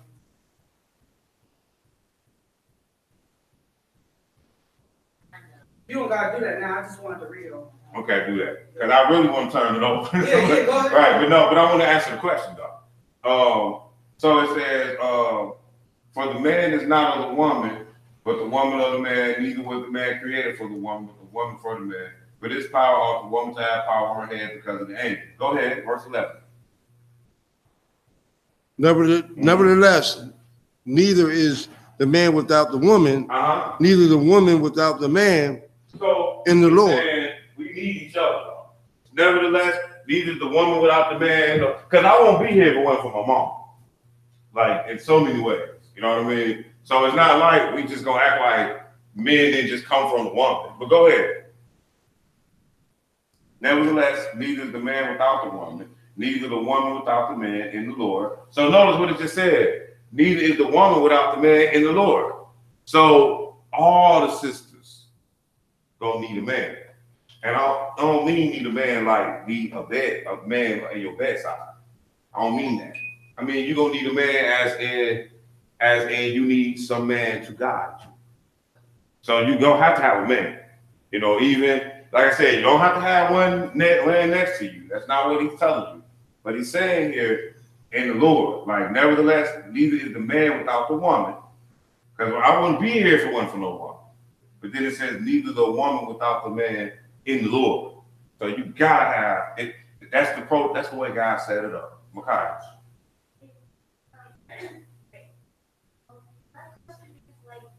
So is it like by the book wrong for a man to not have a woman or a woman to not have a man? Like if a man or woman is doing like everything right, but they don't have a man doesn't have to help eat, or the woman doesn't have a man to provide. Very good question.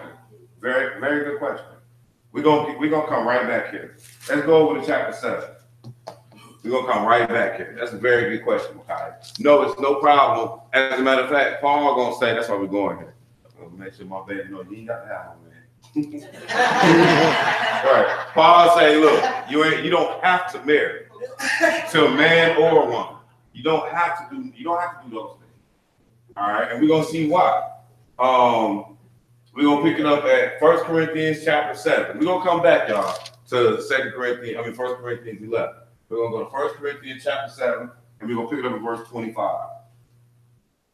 Now concerning virgins, I have no commandment of the Lord, yet I give my judgment as one that hath obtained mercy of the Lord to be faithful. So you see this is how he said, I ain't got no commandment from the Lord on this. Because we was talking about the head covering isn't the commandment of God. And I'm like, notice when he ain't giving you a command, how he's introducing what he's going to say. He's like, now concerning virgins, I have no commandment of the Lord, yet I give my judgment as one that have obtained mercy of the Lord to be faithful. Go ahead. This is his opinion. Right. But notice when he gives his opinion, he still validates himself. Like, as one that have obtained mercy of the Lord to be like, it ain't like I'm just a nobody. But go ahead, keep reading. I suppose, therefore, that this is good for the present distress. I say that it is good for a man so to be. All right, now pay attention, Micaiah, ladies, brothers, go ahead. Art thou bound unto a wife? Are you trying to be, so brothers, are you bound to a wife? Go ahead. Seek not to be loosened. So if you got a wife, don't be don't be seeking to be loose from your wife. All right, go ahead. Art thou loosened from a wife? Then he said, if you loose from a wife, go ahead. Seek not a wife. If you ain't got no woman, stop going out here, as we like to call it, being thirsty. You know what I'm saying? Just let it like, don't be out here seeking for one. Go ahead. But and if thou marry, thou hast not sinned. But if you do marry, brothers, it's not sin. Go ahead. And if a virgin marry, she has not sinned. Right. And if a virgin gets married, it's not sin. So Micaiah, as we answer the question, it's fine for a man and a woman to get married. Okay? There's nothing wrong with that. Go ahead, keep going. Nevertheless, such shall have trouble in the flesh, but I spare you. He's saying, but once you cross that line, once you decide that you want to get married, now you're going to have a new set of problems in your life. Go ahead. But this I say, brethren, the time is short. So the time really getting short. You trying to add more. You got this hard enough to serve God, and you want to add some more crap to yourself. Keep going. It remaineth that both they had wives be as though that they had none. He said time is short. He's getting to the point where you going to have a wife, and it's going to be like you ain't even have one. You ain't have time to deal with her. You ain't going to have time, like, because everything's so chaotic and out of order now. Like, it's really getting closer and closer to that time. Man and woman is barely in the house together. Go ahead, keep reading. And they that weep as though they wept not, and they that rejoice as though they rejoice not, and they that buy as though they possess not, and they that use this world as not abusing it, for the fashion of the world passeth away. Verse 32. But I would have you without carefulness. So now pay attention. He said, I will have you without care. Basically, pay this some attention is what he said. Go ahead. He that is unmarried, if he is not unmarried, caring for the things that belong to the Lord, how he can please the Lord. So what he's saying is, if you're not married, now you can deal with God's business. You ain't got to be thinking about. Go ahead. But he that is married cares for the things that are of the world, how he may please his wife. So he's saying, but if you're married, now you got to think about, like me, I got to think about bringing home something extra for right here. You know, and all the rest of y'all too, that's in the house. See, now, I got to think of other stuff. Whereas if it was just me by myself, then it'd be like, oh, I just concentrate on the Lord. Now, not to say that I don't love y'all or like y'all. I'm just telling you what it is.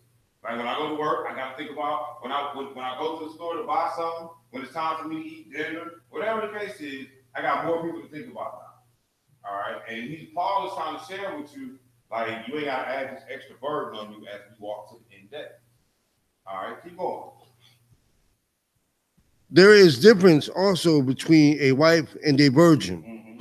The unmarried woman cares for the things of the Lord. So it's saying now to the woman, if she unmarried, then she can care for dealing with the Lord's things. Go ahead. That she may be holy both in body and in And spirit. notice what it's saying, that her mind and her body can be holy. And she don't have to be touched. So, because this is a spot in the scriptures where it says the virgins, they're going to be walking around with Jesus when they get into the kingdom. So that means you ain't never been touched. Okay, keep going. But she that is married careth for the things of the But world. once you get married, which God told man and woman go out and replenish the earth, but I'm just saying, when you go see God in the book of Revelation, you don't see him by himself. He with the virgins. They all get to walk around kicking it with him. All right? So he's telling you something. Then even right here, he said, but he that is unmarried, I mean, it says, but I will have you more careful that not he. Oh, there is a difference, verse 34, also between a wife and a virgin. The unmarried woman care for the things that are of the Lord, that she may be holy both in body and in spirit. But she that is married care for the things of the world. How she may do what? How she may please her husband. Right. So when you get married, that's your focus. Now your focus is how you're going to please your husband.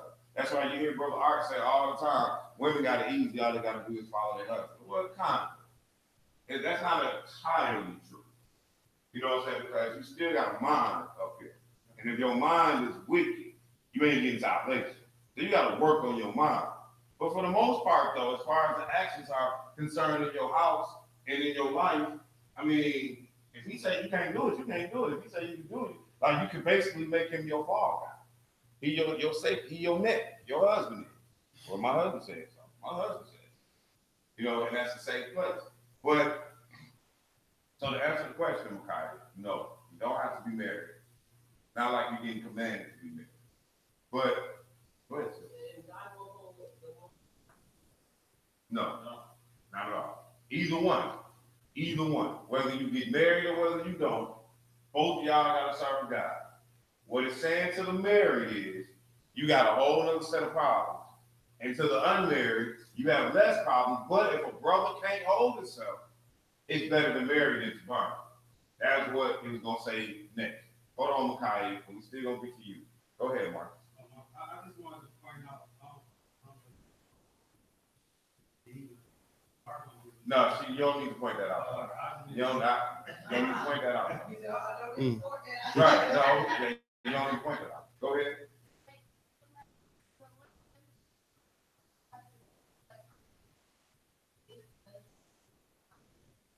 Right. I understand what you're saying. When the Lord said, be fruitful and multiply, it was to mankind. It was to Adam, it was to mankind. That's to answer your question. So it's not that it was or wasn't talking to you. Neither one of us, nobody in the room was born. It was talking to Adam, to man, and it's talking to Noah, telling them, go back out here and replenish the earth. And that is our job as mankind. But guess what, though? The Lord ain't saying you have to lose your virginity. You see what I'm saying? It didn't say you had to go get married. As we see here, he's showing you that it's okay whether you do or you don't. That's your choice. That's our choice. How about that? You understand what I'm saying? All right. And there's more virgins than just the ones here. Like you got in the book of Acts, a man had like 7 virgin daughters. You got them judge, they all over the place. So no, you don't have to go and be with men. What read verse this man speaks to your own brother that made read verse 36. But if any man think that he behaveth himself uncommonly toward his virgin, if she pass the flower of her age and need so require, let him do what he will, he will. He sinneth not.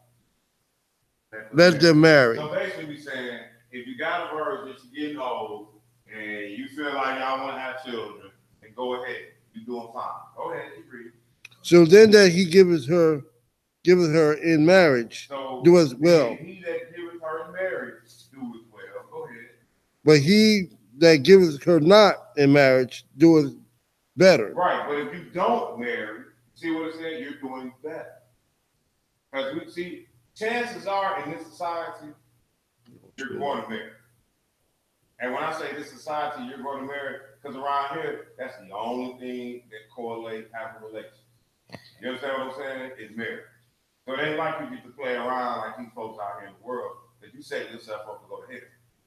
So that means you're going to get with a man, you're going to marry. He said he going to marry him. But it's saying here, you do better if you don't marry. Because now you can just focus on God. You ain't got to worry about focusing on what your husband going to eat for dinner. Is he going to be pissed off when he comes back from that horrible job that the white man just cussed him out at? You see what I'm saying? You ain't got to be worried about none of that. Follow? Okay. That's in Sharice. Sorry we interrupted yours, but we'll get this. And then after this, we're going to finish this up, and then I'm going to turn it over to Brother Chris. Sorry it took so long. Let's see if we got anything online. What's up, Brother Jonathan? Good to see you on, Brother Jonathan Brooks. Mr. Lisa. All right, so we're going to pick it back up at chapter 11 and verse 10. I know. Yeah, I just want us to pick it back up so we don't just jump in and not know what's going on. Go ahead. As the truth of Christ is in me, no. Right. Second Corinthians. Yeah. Oh, really? You in the Second Corinthians today? First Corinthians. Oh my. Chapter 11. Oh my. You going to it? All right, bro. First Corinthians chapter 11. 26. And bring up verse 10. For this cause ought the woman to have power on her head because of the angels. Nevertheless, neither is the man without the woman, neither the woman without the man in the Lord. For as the woman is of the man, even so is the man also by the woman. But all things of God. Judge in yourselves. So now you saying judge in yourselves. Reading all this, what do you think about this? Go ahead. It is comely that a woman pray unto God uncovered. Really, that answer is no. Like if you judge in yourself, you get it now. Like, no, I won't need to have her there. We can end the conversation there. He gonna say some more. Go ahead. He said, judge in yourself. Is it comely that a woman pray unto God uncovered? Should a woman pray to God uncovered? Yeah, that's the question. Oh, okay. Well, no problem. I thought you said no problem. No, I never. So he asked the question, and we already know the answer. So now he's gonna say, but don't say it says do it not even. But watch how I roll. Go ahead. Doeth not even nature itself teach you that if a man have a long hair, it is a shame. Is it a shame unto him? What he's doing right now is he's setting the stage to prove another point, or to prove a point from another perspective, or to make another statement. So he starts because he already really done. We already done judging ourselves, and we answered the question based on what we read. So he's like, don't nature teach you that's a shame for a man to have long hair, but for a woman to have long hair, it is her glory. Like, ain't that what nature teach you? And what would the answer be in that case? Yeah. Like we talked about, you going to the military or prison. I mean, even though I know in prison they cutting women inmates hair too. But for the most part, like when you go to the police, they're like shave that, or when you look at the Barbies though, Ken got short hair, the women got their own like short hair Barbie. You know what I'm saying? Because this is the idea when you look at TV. The idea image of a beautiful woman had long hair. And I'm not saying they never show, they never show Hallie with short hair. Okay, yes. But for the most part, though, even all the black actresses end up putting some weave in their hair, even if they got a short haircut, because hair is supposed to be beautiful. Whereas a man, we are taught, and we're going on the interview, what? Make sure you come in there well groomed in your hair. You know, like make sure you like braids and locks and stuff like that. That was a no-no. Like when I got married, I had braids. My brother was like, I'm gonna cut your hair off, boy. You know what I'm saying? My young bro, he's like, you know, you don't look like you about to get married. You know, I'm like, yes, I am. You know, because nature teaches us that short hair or no hair is what's appropriate for a man, long hair is appropriate for a woman. Go ahead. But if a woman have long hair, it is the glory to her. Mm-hmm. For her hair is giving her, for her hair is giving her for a hair covering. Right, so it's saying from 14 and 15, it's discussing what nature is teaching us. Because we already, when he got to 13, it was kind of like, now answer the question yourself, judging yourself. Is it coming for a woman to pray with her hands? The answer is no. So now it's like, okay, well, don't nature teach such and such and such and such? Like, so it's kind of about to address that because it's going to clarify himself for you. Go ahead. But if any man seem to be contentious, what nature has been. Anybody seems to be contentious with any of it, if there's any problems, go ahead. We have no such custom. We don't have the custom of nature. We know what the book. Right. What nature teaches, that ain't our custom. What the world teaches is a better way to look at it. We say in nature, but don't the world teach? What the world teaches, we don't have that custom. So it ain't.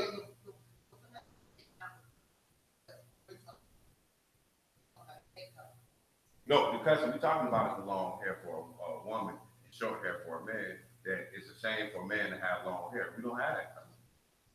See, once we get to verse 14, we're at a new. Once we ask that question, judging yourself is becoming that a woman prays to God uncovered. It's kind of like we're done now. We're done talking about this. Now we're picking it back up from a different perspective, dealing with what the world. So instead of saying, do it not, verse 14, even the world teach you that if a man has long hair, it is a shame unto him. But if a woman has long hair, it is to her, it is her glory. This is what the world teaches. For her hair is given for her covering. This is what the world teaches. But if any seem to be contentious, we have no such custom as the world. We don't have their custom. Neither the churches of God. Man have one, yeah. Oh, right. There you go. A woman can cut her hair and lock it back up. A man can let his grow and like we saw Absalom. He would let it grow and it would get so long he had to cut it once a year. We don't have a custom that the world has. Our custom is Nazarites don't put razors on their head. We have the custom which is contrary to the world. Men, really, we don't even shave our beards. See, thank goodness the Muslims got so much wool now, so that it looked cool for a black man around this side of the U.S. to be full of beard. Because back in Atlanta, a black man with a full beard looked kind of like he trying to say something to you, or like he trying to intimidate you. See, here it's a little normal in this region. You know what I'm saying? That's a regional thing. I picked that up when I got here. I'm like, oh, they wear beards like normal here. See, but nature teach you, the rest of the world, the rest of the United States ain't wearing that though. You see, like that boy Ed Reed plays for the Baltimore Ravens. He's beard like this, hair all over the place. He looked crazy to people. Right, but he fit right in with us. He looked just like Marcus, except more facial hair. Right, that looked crazy. With Marcus, you know, I seen him with all this, that looked crazy to the world. But around here, that like, we ain't got no problem. If we was back there in the land, that's how we would all be wearing. Right. We wouldn't be so well.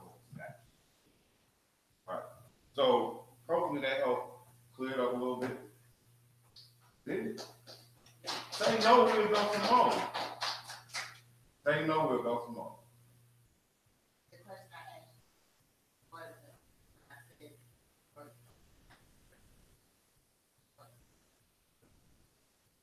Right.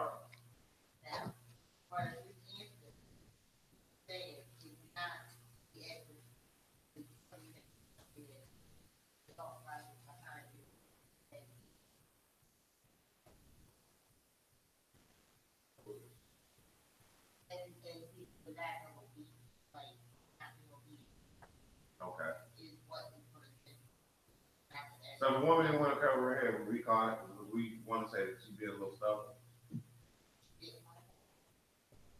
Come in here, you've been here for 6 months now, you still don't want to cover your head. And they do like little stuff, and all those women around here covering their head. But this is my thing. I wasn't asking him, I wasn't asking the question to say, well, if I don't want to do it, I shouldn't have to do it. I know. That's asking the question. I wasn't completely understanding. I know. For someone who comes in and says, what happened to my head? The answer is yes. Because we saw that the things that Paul teaches are commandments from the Lord, and we're seeing that the head covering gives you power over the angels, which I'm probably gonna let Chris handle that aspect a little bit. But then I say, what he's saying is correct, that it is a mentality more than anything else, because it's just a hat. Now we do see in the scripture that this hat does have some, I don't know why, has some type of magic beam powers, but it gives you power over the angels as it's spoken. But still, if a woman doesn't want to wear her head cover after coming in here for such a long time, maybe not day 1 or 2 we bother you, then now there's another problem, which we would identify in our minds as being stubborn. And so now we can look at stubbornness as, and we're gonna go to 1 Samuel, and then I'm trying to go. Thank you. Yeah, I was over here cheating. I don't have to cheat now. I can go turn there, but I can get a flip page. I don't want to take up everybody's precious time. We'll go to 1 Samuel chapter 15, and let's pick it up at verse.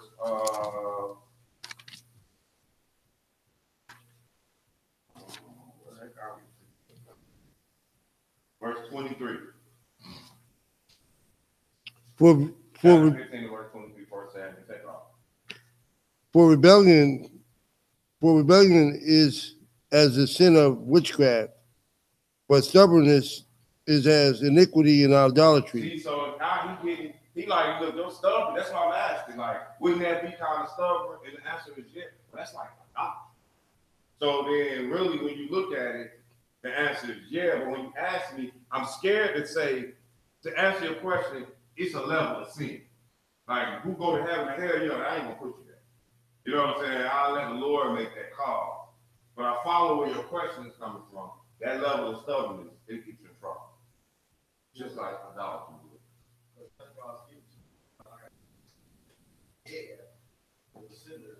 like, what's the mind frame? Yeah, your wife, she ain't playing no games. You going to hell or not? Which I get what you saying. And yeah, but I'm not the one that's gonna tell you this. That's all. And I think that's all I do.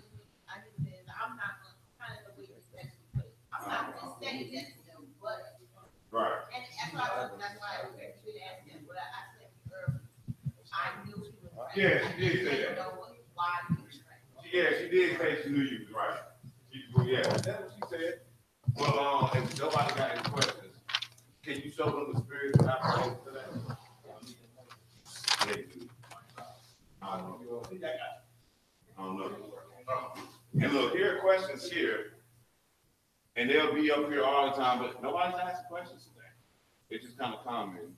You could address what Lisa's saying if you want to, but that's where they are. That's our YouTube page, just FYI.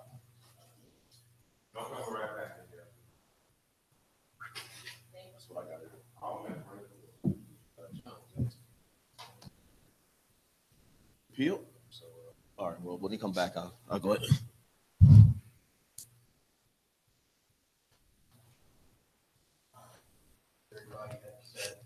Peace, brother. Far as the angels go,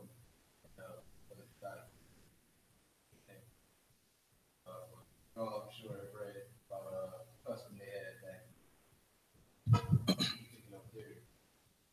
See, part of the protocol when Numbers 5, when a man had this spirit of jealousy over his wife, what he was supposed to do. Numbers 5, we're going to get up.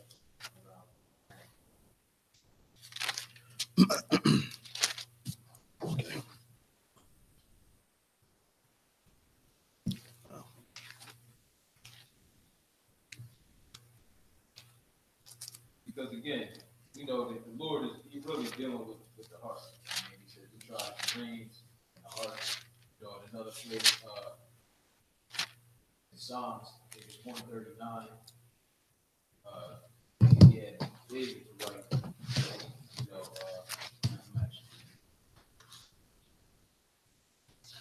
but the Lord is looking at not only the person does outwardly, but what's going on in their heart also. Let me just read Psalm 139.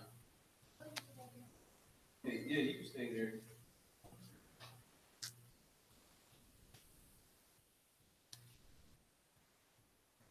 Verse 23.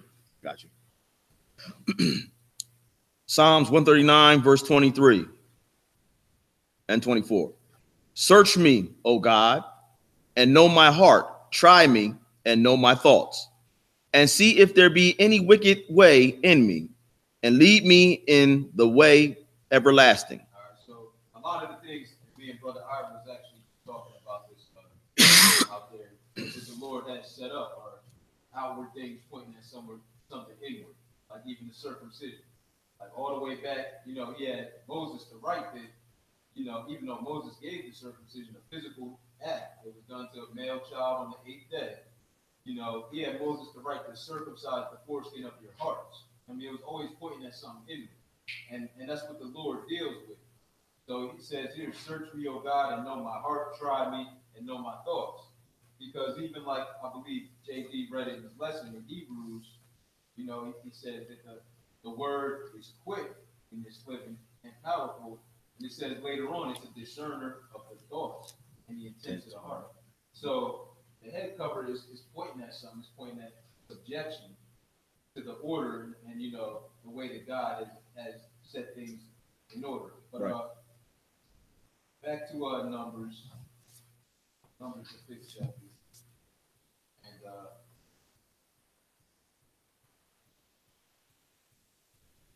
we'll actually pick it up at verse 14. Okay. Numbers 5 and 14. And the spirit of jealousy, and the spirit of jealousy come upon him, and he be jealous of his wife. And let me go up. 11. We're gonna pick it up at verse 12. All right. Numbers 5 and verse 12. Go ahead. Speak unto the children of Israel, and say unto them, if any man's wife go aside and commit a trespass against him, and a man lie with her carnally, and it be hid from the eyes of her husband, and be kept close, and she be defiled, and there be no witness against her, neither she be taken in the manner. All right, so, you know, mind you, you know, that was an abomination for a woman to go and lie with another man to become his, and then for him to lie with her again. I'll say that also in Jeremiah 3. So, you know, it's saying that, hey, the man ain't got no evidence, ain't no witness against her. You know, a matter was established by the mouth of 2 or 3 witnesses back then. But if this man gets, go ahead, what's the man feel after that? Verse 14. And the spirit of jealousy come upon him, and he be jealous of his wife, and she be defiled. Or if the spirit of jealousy come upon him, and he be jealous of his wife, and she be not defiled. Whether or not she did it, I mean, if you feel jealous in some type of way, this is what he's supposed to do. 15. Then shall the man bring his wife unto the priest, and he shall bring her offering for her, the 10th part of an ephah of barley meal. He shall pour no oil upon it, nor put frankincense thereon, for it is an offering of jealousy, an offering of memorial, bringing iniquity to remembrance. And the priest shall bring her near and set her before the Lord. And the priest shall take the holy water in an earthen vessel, and of the dust that is in the floor of the tabernacle, the priest shall take and put it into the water. And the priest shall set the woman before the Lord and uncover the woman's head, and put the offering of memorial in her hands, which is the jealousy offering. And the priest shall have in his hand the bitter water that causes the curse. Notice that, you know,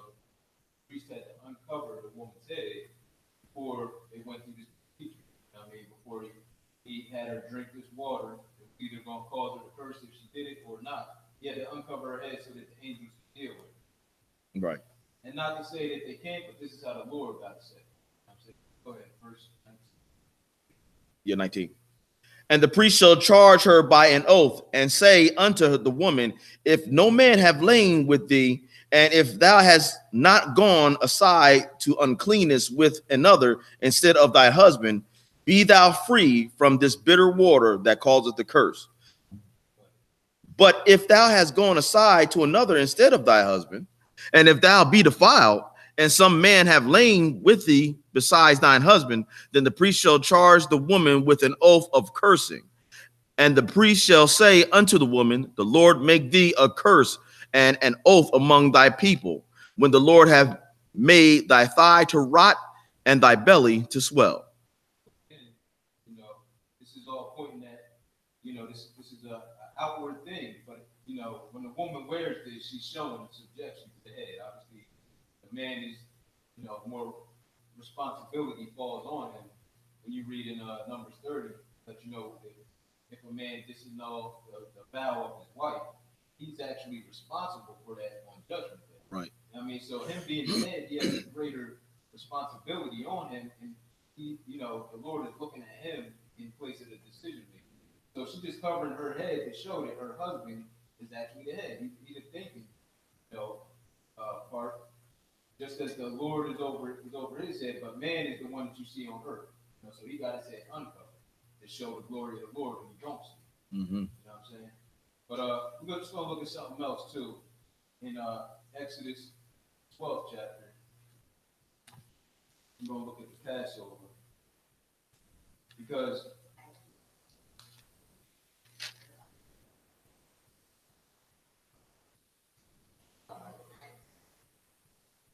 we're gonna read it anyway. Exodus 12. Yeah, Exodus 12. And we know that this was the first Passover when the Lord delivered Israel out of Egypt. Just going to read a couple verses here, though. Pick it up at verse.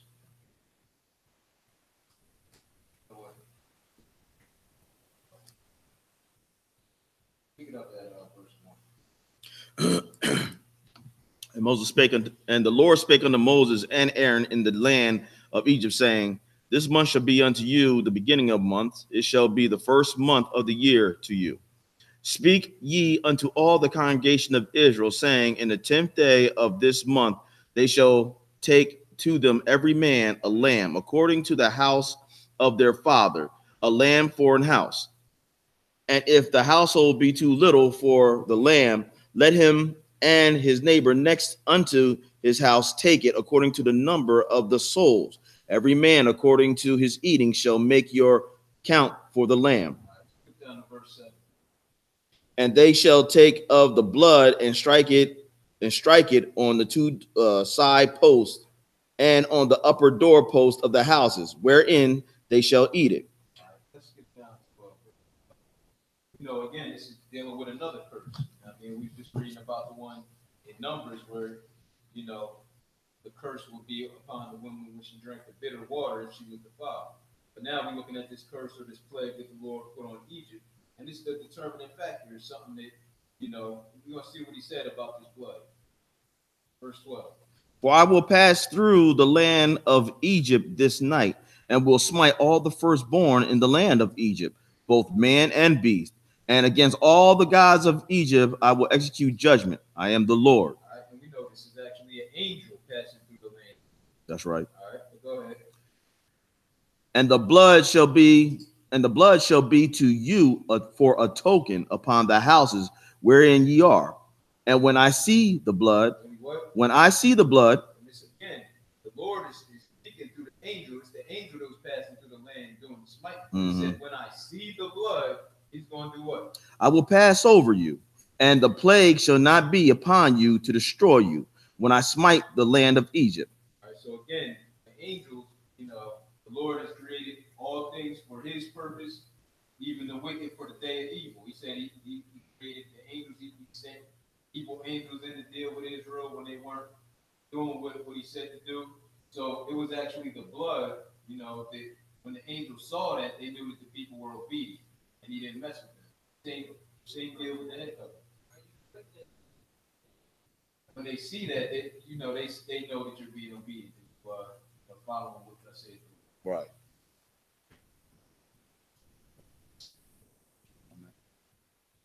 Sure. Good. Yeah. I was thinking, Your ball game. that Romans 8. What's up, man? Romans 7. Romans 7. 7 and 14.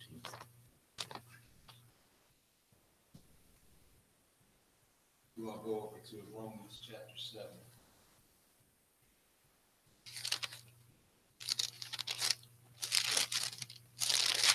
Because it's a whole realm of things that we don't have a clue about going on there.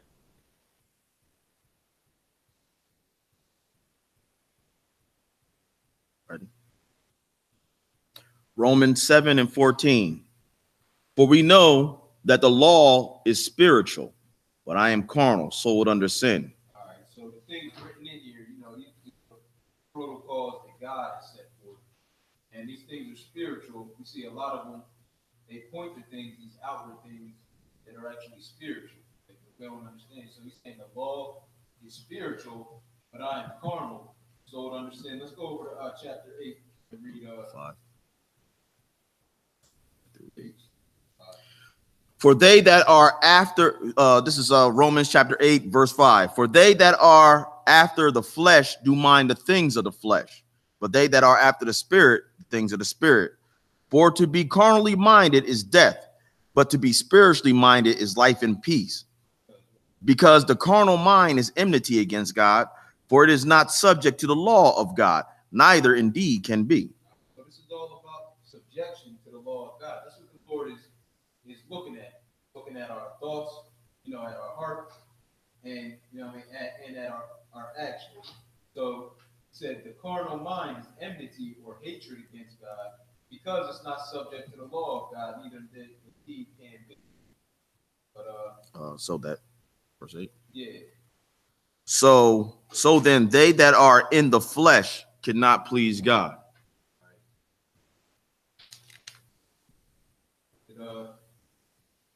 She done left the room, but deal with this internet. Just that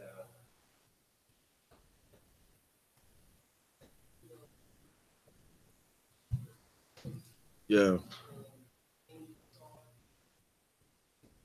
Yeah. You're right, because they know. Because you look at the staff, if you don't mind. You look at the staff when Moses was supposed to touch the water, the brim, take the staff and hit into the water. Did the staff do that, or did the angels do it? You know what I mean? When pretty sure the angels, when the Lord said, "Now listen, when that staff hit the water, you know what I mean, then you part it." You know what I'm saying? It's the angels that did everything.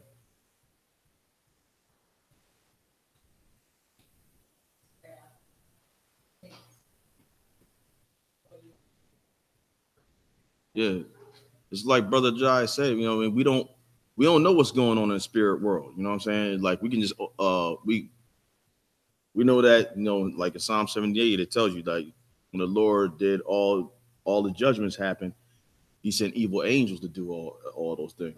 So, when I don't want to keep on you there, brother. When Job, when he had them boils, the boils on, the Lord allowed Satan to do that. It was the angel that did it. It wasn't like hocus pocus, like boils get on you. No, the angels the one that do that. Pestilence, they're angels that do all that. But got anything else in here?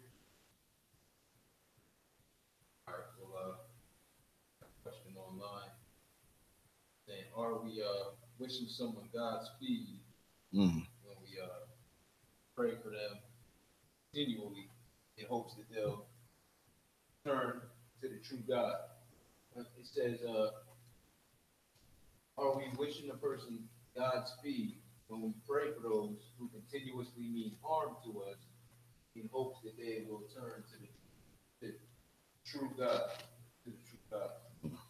And the answer is no. Godspeed, you know, go to that scripture, 2 John. Yeah, 2 John. I know, yeah, 2 John 9 and like a 10. Start at 9. We're going to go to 2 John. Yeah, said 10. No, 11 actually. Said 11 actually. Mm-hmm. 2 John. You want to read into it? Yeah. Start at verse 5. 2 John 5.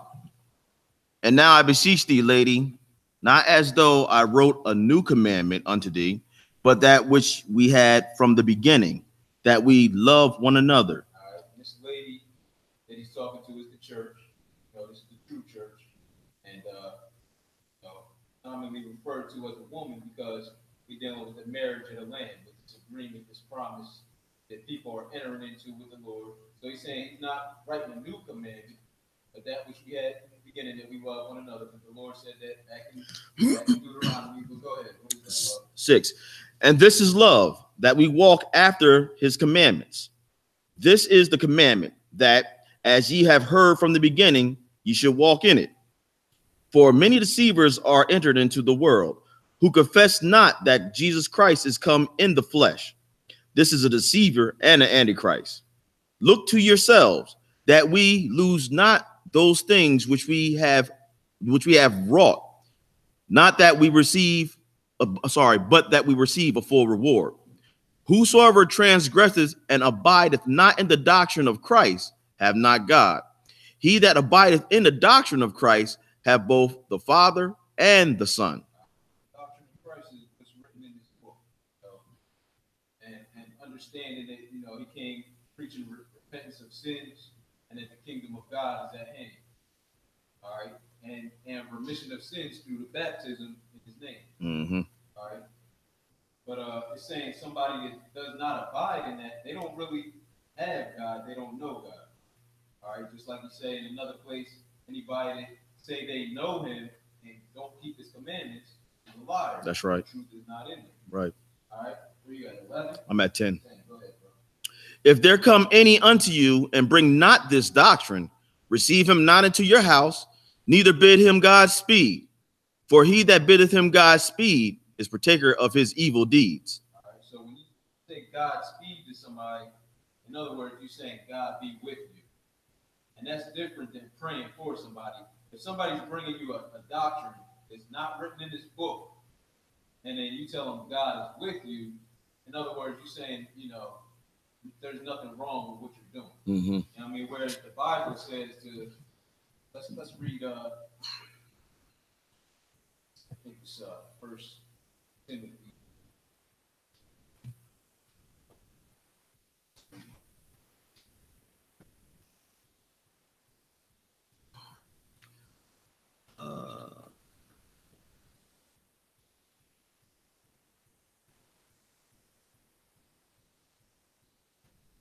God's fully know my doctrine and manner of life, purification, purpose. Yeah. That's for 2 Timothy 4. 2 Timothy 4. Mm-hmm. 1, 2. Mm-hmm. 2 Timothy 4, at verse 1. 2 Timothy 4, verse 1. I charge thee therefore before God and the Lord Jesus Christ, who shall judge the quick and the dead at his appearing and his kingdom. Preach the word, be instant in season, out of season, reprove, rebuke, exhort with all long suffering and doctrine. All right, so Paul is saying here, you know, to preach the word, be instant, to always be ready, whether it's convenient time or not. Mm-hmm. He's saying to reprove, which is to correct, and to rebuke somebody when they're saying something that's incorrect. Let them know. I mean, he's saying to do it with, to exhort, you know, or to you know, in other words, like uplift people, to encourage them with all long suffering and doctrine. Mm-hmm. So when you tell somebody Godspeed and they saying something that's not in this book, you're not doing that. You're actually almost condemning them because you're allowing them to believe that there's nothing wrong Right. to God with what they're doing. It's different praying for somebody because, you know, we're going to go to Colossians and see what Paul's prayer was for the Colossians. Even though these are people that he's writing to, that he's brought into the truth, we're going to see what his prayer to them was. Colossians, I believe it's chapter 2.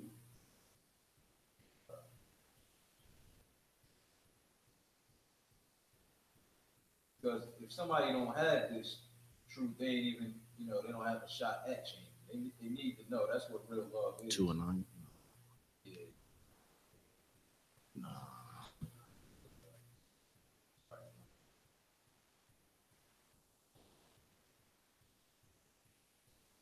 Yeah. 1 and 9.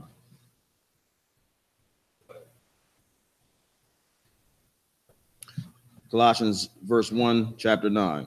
For this cause we also, since the day we heard it, do not cease to pray for you, and to desire that ye might be filled with the knowledge of his will in all wisdom and spiritual understanding. All right, so this was Paul's prayer to the Colossians, that they would be filled with the knowledge of his will. All right, so again, you know, allowing somebody that saying Godspeed to somebody, like saying God is with you in what you're doing. Right. But if it's error, I mean, you're not giving them a chance at correction. We're going to go over to Hebrews, the 12th chapter. I'm sorry, Romans 12. Okay.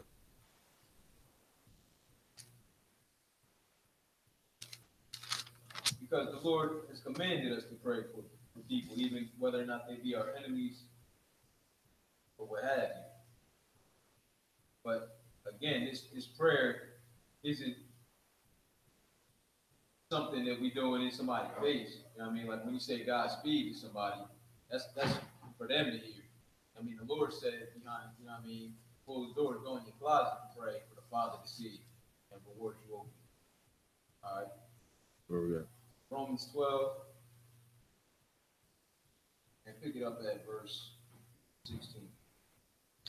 Romans 12 and 16. Okay. Be of the same mind one toward another. Mind not high things, but condescend to men of low estate. Be not wise in your own conceits. Recompense to no man evil for evil. Provide things honest. Provide things honest in the sight of all men. If it be possible, as much as lieth in you, live peaceably with all men. All right. I like how he stated that, because it may not always be possible, but he said, as much as lieth in you, live peaceably with everybody. Go ahead. Dearly beloved, avenge not yourselves, but rather give place unto wrath. For it is written, vengeance is mine, I will repay, saith the Lord. All right, and that's back in the Old Testament. But, you know, you can't get somebody back the way the Lord going to do it, because he knows all the secrets. I mean, he knows what you don't know, what happened behind closed doors, and he's the one that draws the line between what is good and what's evil. But go ahead. Therefore, verse 20, therefore, if thine enemies hunger, feed him. If he thirst, give him drink. For in so doing, thou shalt heap coals of hot fire on his head. Be not overcome of evil, but overcome evil with good. All right, so he said, if thine enemy hunger, feed him. If he thirst, give him drink. For in so doing, you're going to heap coals of fire upon his head. I mean, in other words, you know, the more merciful you're being to somebody, if they want to continue on that path, the Lord looking at them some type of way, but you're not getting yourself in trouble. I mean, Straight. We're going to go over to Matthew 5. The Lord said the same thing. No. Matthew 5. We're going to pick it up around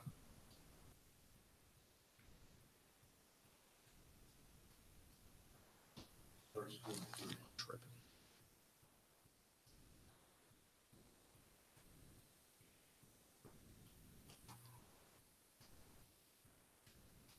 All right. And go ahead. We have Matthew 5, 43. Go ahead. Ye have heard that it hath been said, thou shalt love thy neighbor and hate thine enemy. But I say unto you, love your enemies, bless them that curse you, do good unto them, do good to them that hate you, and pray for them which despitefully use you and persecute you. So the Lord has commanded his disciples even your enemies. That what? That ye may be the children of your Father which is in heaven. For he maketh his sun to rise on the evil and on the good, and sendeth rain on the just and the unjust. For if ye love them which love you, what reward have ye? Do not even the publicans the same? And if ye salute your brethren only, what do you more than others? Do not even the publicans so? Be ye therefore perfect, even as your Father which is in heaven is perfect. All right, go down into chapter 6, verse. But thou, when thou prayest, enter into thy closet, and when thou hast shut thy door, pray to thy Father which is in heaven, which is in secret. Sorry. Pray to thy Father which is in secret, and thy Father which seeth in secret shall reward thee openly. All right, so again, our prayer is going to be for another person. It should be in secret anyway. But what John was talking about is when somebody comes basically knocking on your door, right? Like he said, don't let them in your house. That was in a person's face. He said, don't bid them Godspeed if they come bringing another doctrine. Right. All right, so two different things, and this is a behavior that isn't always easy, praying for somebody that's doing you wrong, but this is something that's really done in secret if you're honest about it. You know what I'm saying? Because sometimes people get in the habit of doing things for appearance sake, or doing things because people are watching. Right. But Lord wants us to have the same mindset of forgiveness and humility that Christ had. I hope that that answers your question, Sister Risa.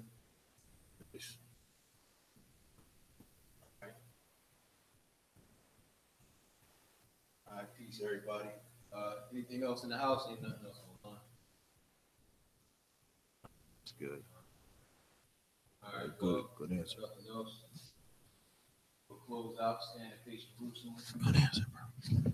Brothers uncover their heads. Cover their heads. Our Father which art in heaven, Our Father which art in heaven, hallowed be thy name. hallowed be thy name. Thy kingdom come, Thy kingdom come, thy will be done thy will be done in earth in earth as it is in heaven. as it is in heaven. Give us this day our daily bread, Give us this day our daily bread, and forgive us our debts and forgive us our debts, as we forgive our debtors. as we forgive our debtors. Lead us not into temptation, And lead us not into temptation, but deliver us from evil. but deliver us from evil. For thine is the kingdom, For thine is the kingdom, and the power, and the power, and the glory and the glory forever. forever. Amen. In Jesus' name, amen. Like, that was like, who always prepares you? He always prepares you. You have money right there. So remember this week. Whatever. It don't have to be relegated to one day. So, whatever. So, so if we have to do it 2, 3 days, you just got to do it. So when I call you, hope you're ready. You know what I'm saying? Or you know what I mean? Or you call me. If I'm not, I'm there. Boom. I'll set up a date. You know what I'm saying? But let's at least make sure that we call one another. Yeah, And get it on. You know what I'm saying?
yeah, man.